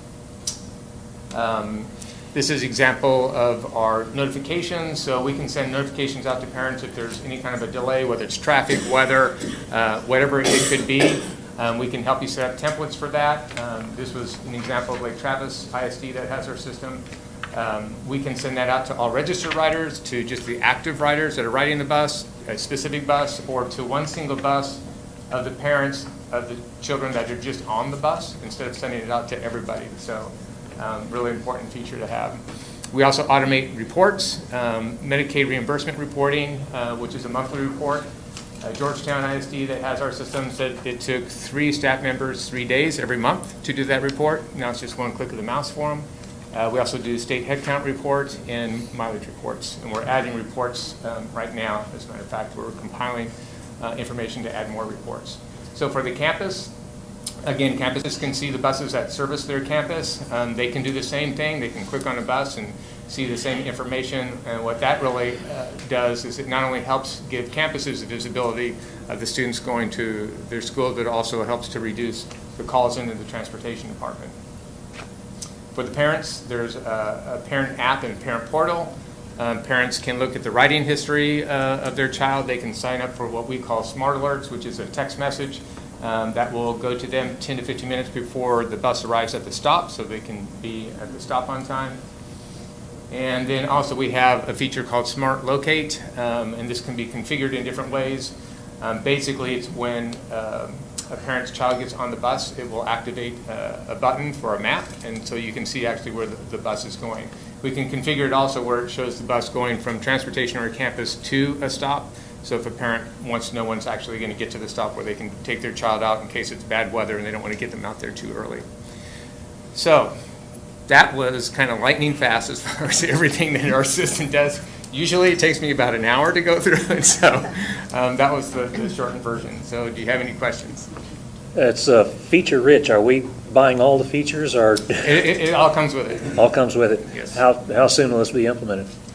Well, with your approval Thursday night, we'll start the timeline process with Smart Tag. I would love to have it up and running day one of school. Yeah. But I think it's probably more important that we get all the bugs worked out of it and make sure that we have everything right so that when we do go live with it, that everything is working correctly. We talked about some of those issues today and the things that we need to get through to make sure that they're working right, getting our data, and making sure it's clean, all the student information is right, and getting the campuses on board with it, training the drivers, and making the parents aware of what we're doing as well. Yeah. They may do a soft rollout with maybe a special ed group first and then roll it out to everyone else. But that's what they'll work on. Yeah, I was reading through my board book the other day, and I told my wife, "Look at this." I think That's what my wife says. I think this is absolutely great. I can We're see. very excited about it. I can see so many things this could help us on.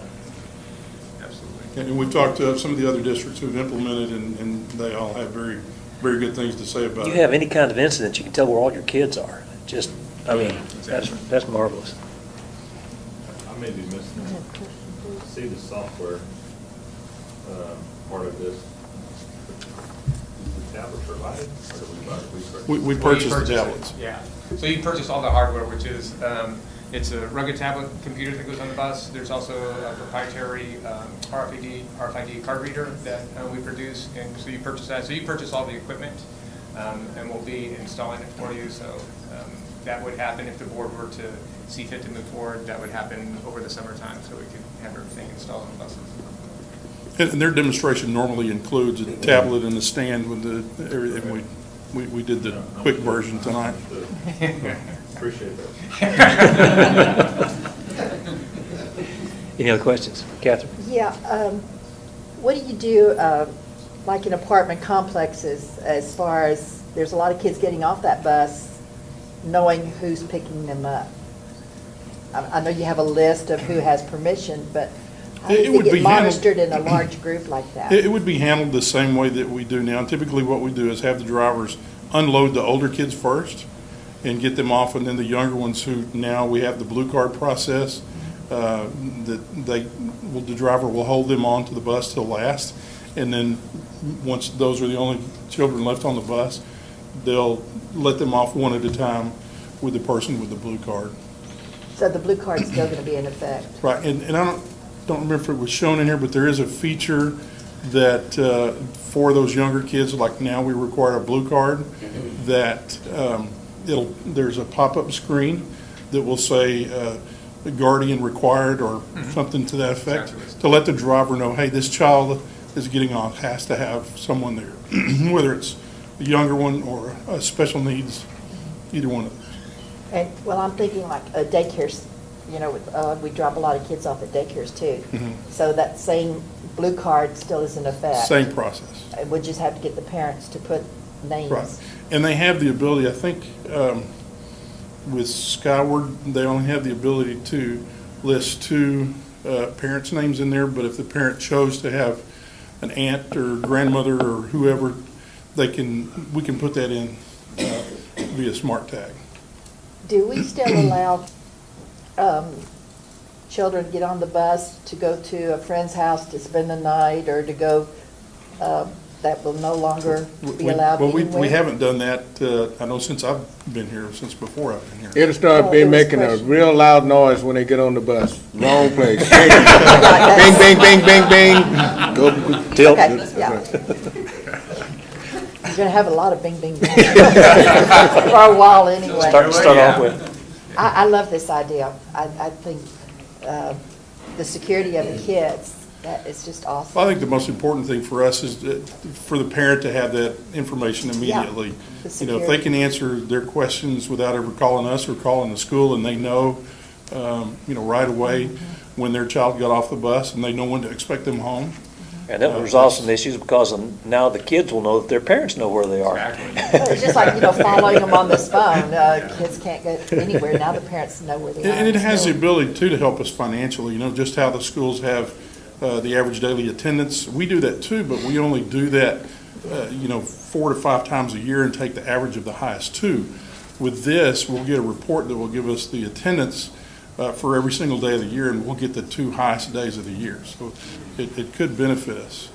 I'm going to ask just a silly question because I've thought about bus drivers. Do they have a card so that they are on the right bus? Like a substitute? So just real quick, so with the tablet, there's NFC in the back of the tablet, so the drivers do have a card that's issued to them. So when they scan the back of the tablet, we know who they are. So we actually pull down their picture, their assigned routes, their bus, all that's already done for them, so they don't have to select it or choose it themselves. So a substitute will have that too to Correct. go in? Correct. Okay. Kudos. We're excited. Thank you so much. Thank you very much for your time. Thank you. Sorry to keep you all so late. But. All right. At this point in time, we'll go through the agenda. Dr. Randall? First item is consider approval for the district to apply for a waiver for additional staff development minutes. This is a waiver that we apply for each year. You have a question? Yeah, I still have a question. Is this for the early release days? Yes, it is. So the minutes are throwing me off as to how many minutes. This amounts to about 35 hours. The state allows all districts to request additional staff development minutes. At the elementary level, we use those for parent conference times with our parents on a regular basis, and it's very helpful to allow time during the day when all parents are able to come in and can meet with their teachers. And then at the secondary level, it's when we conduct different professional development sessions, and I'll let Ms. Marchena explain some of those. This happened most often at the end of the 6 weeks as we're prepping for the next 6 weeks. So we use professional learning communities to provide opportunities for content staff development for the teachers, just-in-time training on things that they're dealing with in their classrooms right then and there. So those 3-ish hours at the end of the day are spent in the structured professional development opportunities. Okay. Where it says the waiver may not be available in future years as the 75,000 minute requirement is fully implemented. What do they mean by that? So the state has set limits, and every year they readdress or reevaluate whether or not they're going to allow waivers to be submitted and accepted. So we're submitting for this school year, and we would have to look at this same time next year if our calendar was such that we needed a waiver. We'd have to consider whether the state is allowing that submission or not. They say it every year. They make that same statement for at least the last 2 to 3 years, I believe. This used to be a 3-year waiver, but for the last 2 years, it's been year by year as the commissioner considers it, if he considers it necessary or not, to allow school districts to apply for it. Okay, I guess that's what I was used to, that it was a 3-year type thing, and now we're going to a 1 year. 1 year at a time. If it's fully implemented, so I was trying to understand that. That's been the commissioner's choice the last 2 years. Okay, so basically this is the early release and the teachers. Yes, ma'am. Thank you. Thank you. Next item, we ask the board approve the instructional materials recommended by the adoption committee for K-12, and you have an addendum that has been provided for you as well.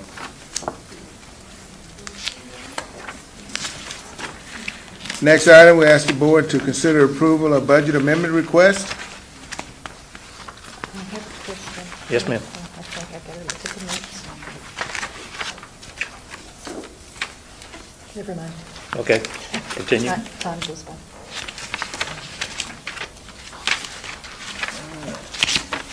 Next item, we ask the board to approve the historic site exemption for George Ranch Historical Park.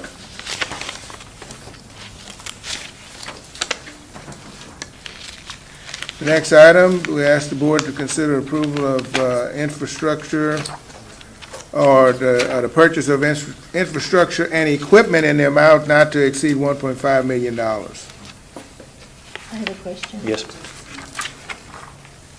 On the existing portables now, we have all the security alarms and everything implemented in those?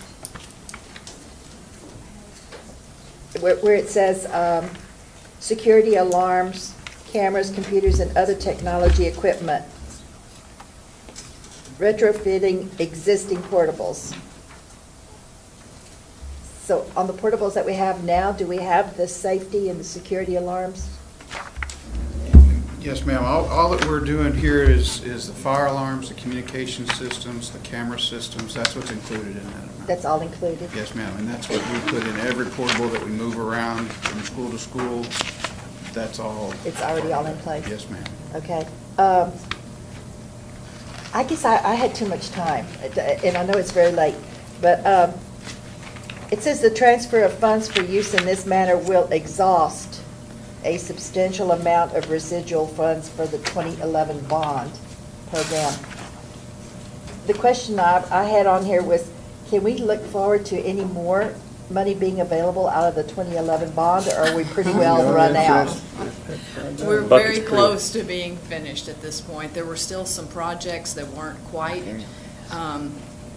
finished and closed. So until projects are actually closed, we don't know exactly how much is going to be remaining. But we're now to the point where most of that's, we're down to the very end of it, yes. Okay. All right, thank you. I'll be ready to be through with it. Oh, I know the other question, excuse me. Yes, go ahead. If since I've been on the board, I've been hearing about 2011 money there, money coming in. Is there any way that we know from the last two bonds that we have this kind of money available too? Yes, we keep year to date and project to date reports, and so we know what the remaining funds are at any point in time. So we're looking okay. Right. Yes. Yes, we're still coming in. We're still coming in with under budget and on time on our projects. We have some monies left over from each of the previous bonds. We've pretty well depleted 2011. We've got 2014, but as you said, until we close out all those projects, we won't know how much. So they track that very carefully. And as you know, the board's the only one that can authorize expenditure for that. So we see it at some point in time. Well, and you know that some of the projects are kind of open-ended, like technology and stuff, and that will cover multiple years before those funds are expended. And 14, there's still several projects that are open. Okay. Yeah, all you have to do is look in the back of the book, and you can get an idea of how much, left. where we are budget-wise and target-wise. Yeah. And I'm just going to say this right now. I ask so many questions because a lot of people aren't here, and so when they see the video, I want them to know a little bit about, we're asking these questions for them. Right, by all means. Okay, thanks.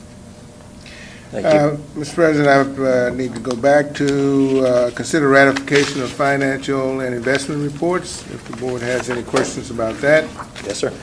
And if not, we just received a report from Smart Tags, so you know what the recommendation there is, approval in the amount of $541,623.32. The next item asks the board to approve resolutions proclaiming April 22nd through 26th as Educational Administrative Professional Week. The next item, we ask the board to approve the resolution proclaiming the week of April 7th through 13th as Librarian Week. The next item, we ask the board to approve proclaiming the week of April 22nd through 26th as Public School Volunteer Appreciation Week. The next item, we ask the board to approve Terracon for materials testing for track replacement project at Traylor Stadium in the amount of $3,423. I've got a quick question that applies for all these Terracon. We're going to be spending $140,000 or so with Terracon. How do we reassure ourselves that this is still competitive? I mean, we do pretty much everything with Terracon. I know we have used some other folks, but how do we on a regular basis assure that this is still the most bang for the buck? Well, Terracon is considered a professional service. Yes. And so we have to go by quality. I understand. We do have other companies that are coming in that we do look at. But right now, because Terracon is still providing a high-quality product, we're still going with it.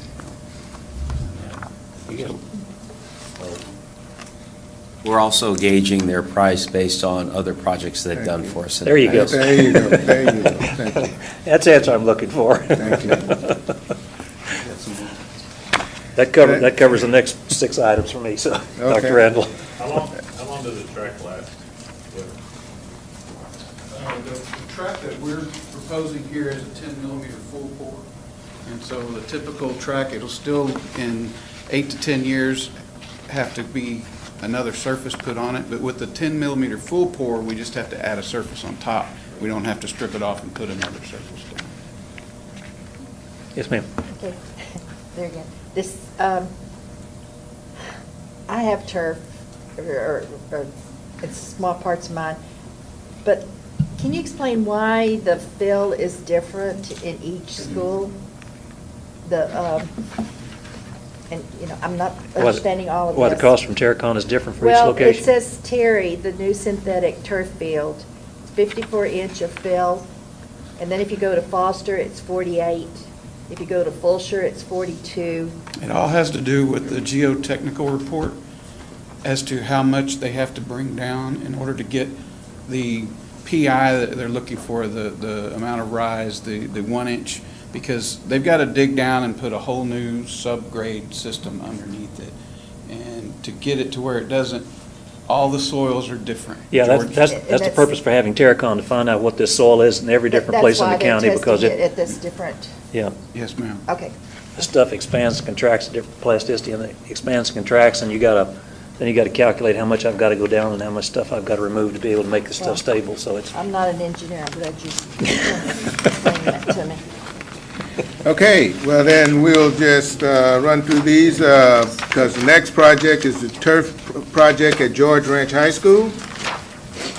And then the turf project at Terry High School. These are all Terracon, so unless you want me to stop and say more about it, I'll just move through these. Just roll on unless somebody grabs me. Sir? Terracon's very happy. Oh, okay. Testing, materials testing for Foster High School.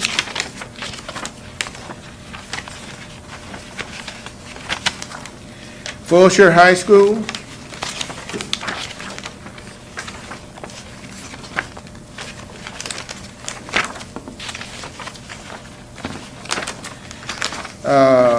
Material testing for Tamarun Elementary School.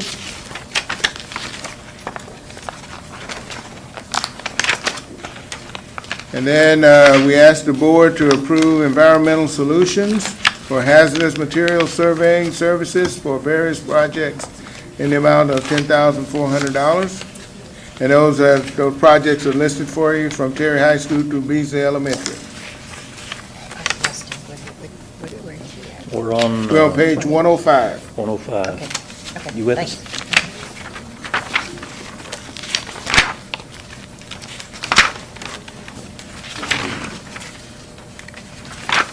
Trying to make sure I don't miss a page here. Well, it's easy to do.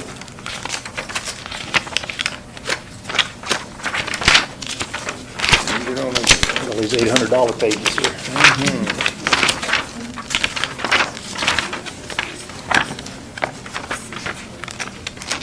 Next item, we asked the board to approve CSP, well, actually approve Hellas construction for the construction of the synthetic turf fields in the amount of $6.2 million, and the field turf in the amount of $603,123. Quick question on that, safety, when they rank a 6, is 6 a failing number out of 10?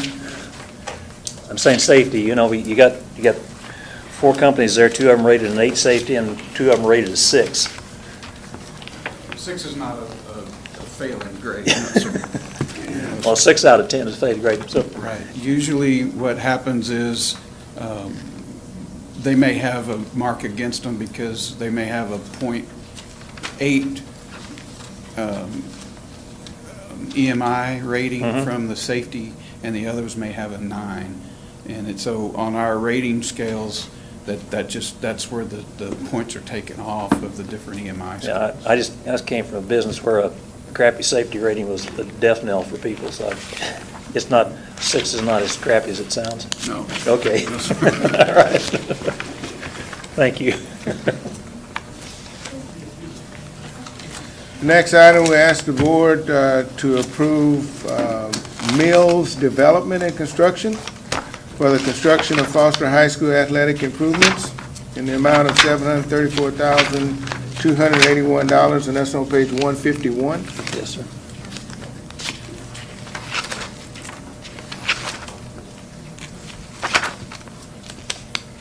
The next item, ask the board to approve the, is that the one that that we're pulling? Yeah, we're pulling, yes. We didn't have the information on pulling that one.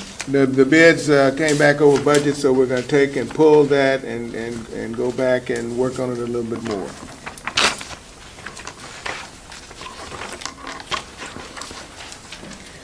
The next item, we ask the board to approve the deductive change order number 2 in the amount of $20,000 and final payment of $120,803 to Seaman Industries. The next item, we ask the board to approve automatic logic for freezer cooler monitoring at Foster, Hyatt, Briscoe, Wessendorf, Campbell, Carter, Frost, Pink, Lamar Consolidated High, and new support services in the amount of $37,425. Next item on page 164, we ask the board to approve TAG Communications for data installation for the freezer cooler monitoring at Foster, Briscoe, Wessendorf, Campbell, Carter, Frost, Pink, Lamar, and support services facility in the amount of $3,178.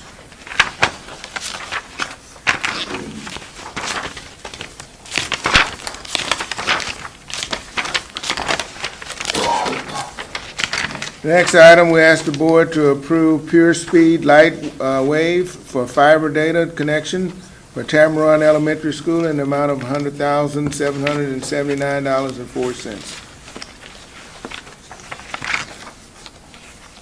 The next item, we ask the board to approve Ramala Construction Company for the construction of Tamaron Elementary School in the amount of $20,430,000.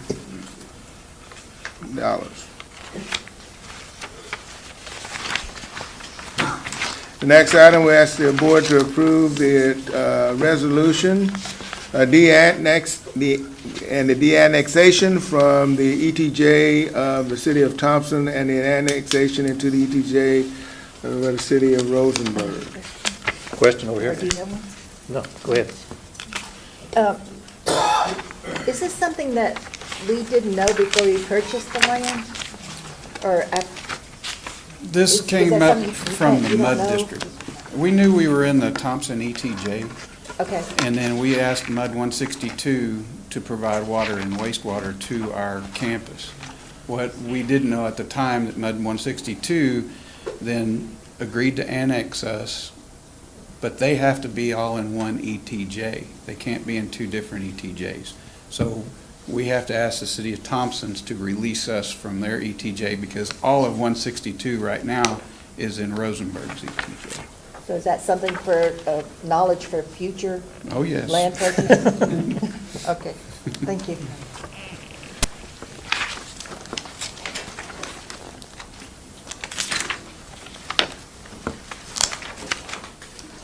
The next item, we asked the Board of Trustees to approve Winning Ways Services for Texas Accessibility Standards Review for Foster High School athletic improvements.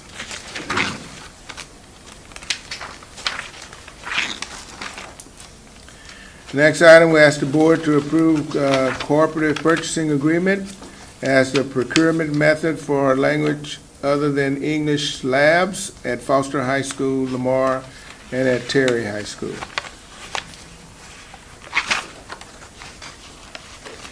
Next item, we ask the board to adopt the 2019-20 employee report and end date schedule.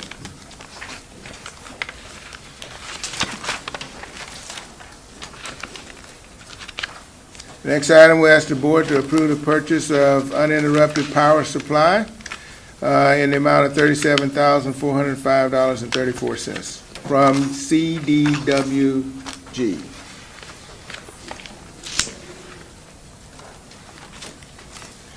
We're on page 206, and we ask that the Board of Trustees to approve Dell to provide services, hardware, and software to facilitate the district-wide computer refresh projects in the amount of $6,435,630.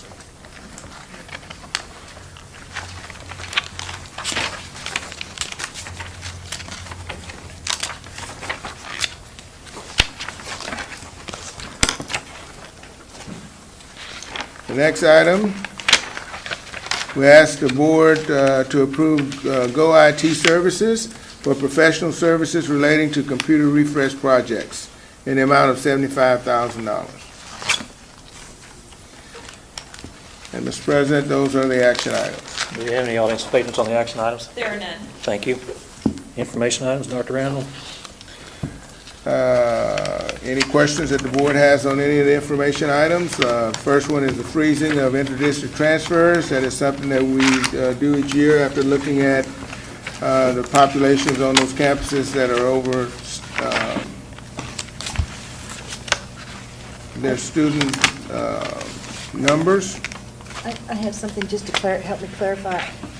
On that 237, it says that the students, district employees, children can be transferred or request, but it says the exception being if the elementary level enrollment exceeds the 22-to-1 average capacity. Didn't we increase that staff ratio? We don't have the authority to do 22-to-1. That's the one where we have to, if we don't have that, then we have a temporary exemption That's right. and showing that we're preparing to get to that ratio. Ms. Kinsey, in 2011, Dr. Randall, if you remember, we had, in the budget difficulties we had back in the 2011, we did do some adjustments, and in case there are some cases where we apply for waivers, but we still staff at 22-to-1 for all of our elementaries. Okay. For K4. For the elementary. Okay. For K4. All right. Thank you. In the world. Let me try to get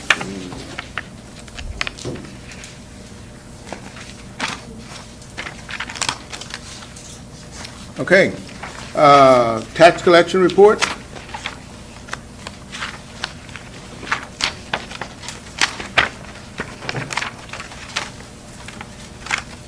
All right. Payments for construction projects.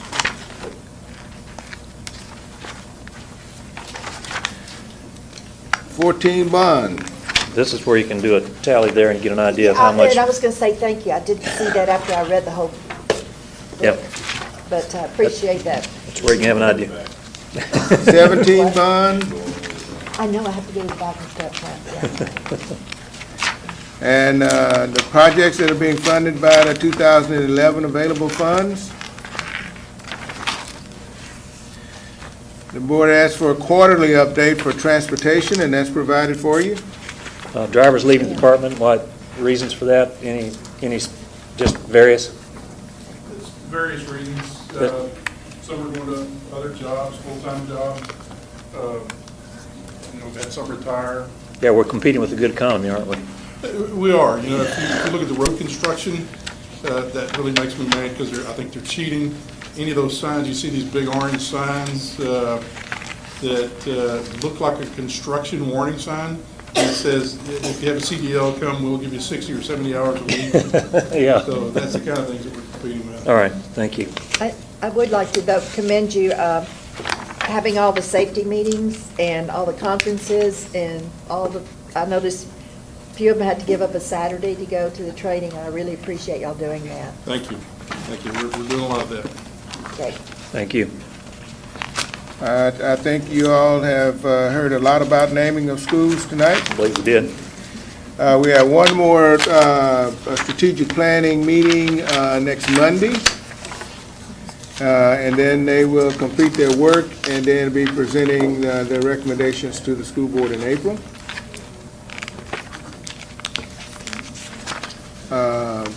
You have a report on the school resource division update. This is a report that the board requested that we do. Go question on I that? just have a request. For me, it was difficult looking at these tables in the black and gray. Is there a way we can keep it in color? Or do y'all get it in color? Yes, we can do that. Okay, that's my only thing. I can just, there he is. I want it in color. Good evening. I could put them in color for you, ma'am. No, I didn't have any other questions other than trying to understand the shades of, oh, God, yes. Even mine are in black and white or gray and white. Okay. All right, any other questions of Lieutenant Becerra? No, I just wanted him to walk up here. All right, that was easy enough. Yep, thank you. Thank you. I want to make sure you. Those are all the information items, Mr. President. All right, we don't have anything for closed session tonight unless there's something else to bring forward this board. This meeting stands adjourned at 9:33. Thank you all for your patience and your participation. Thank you.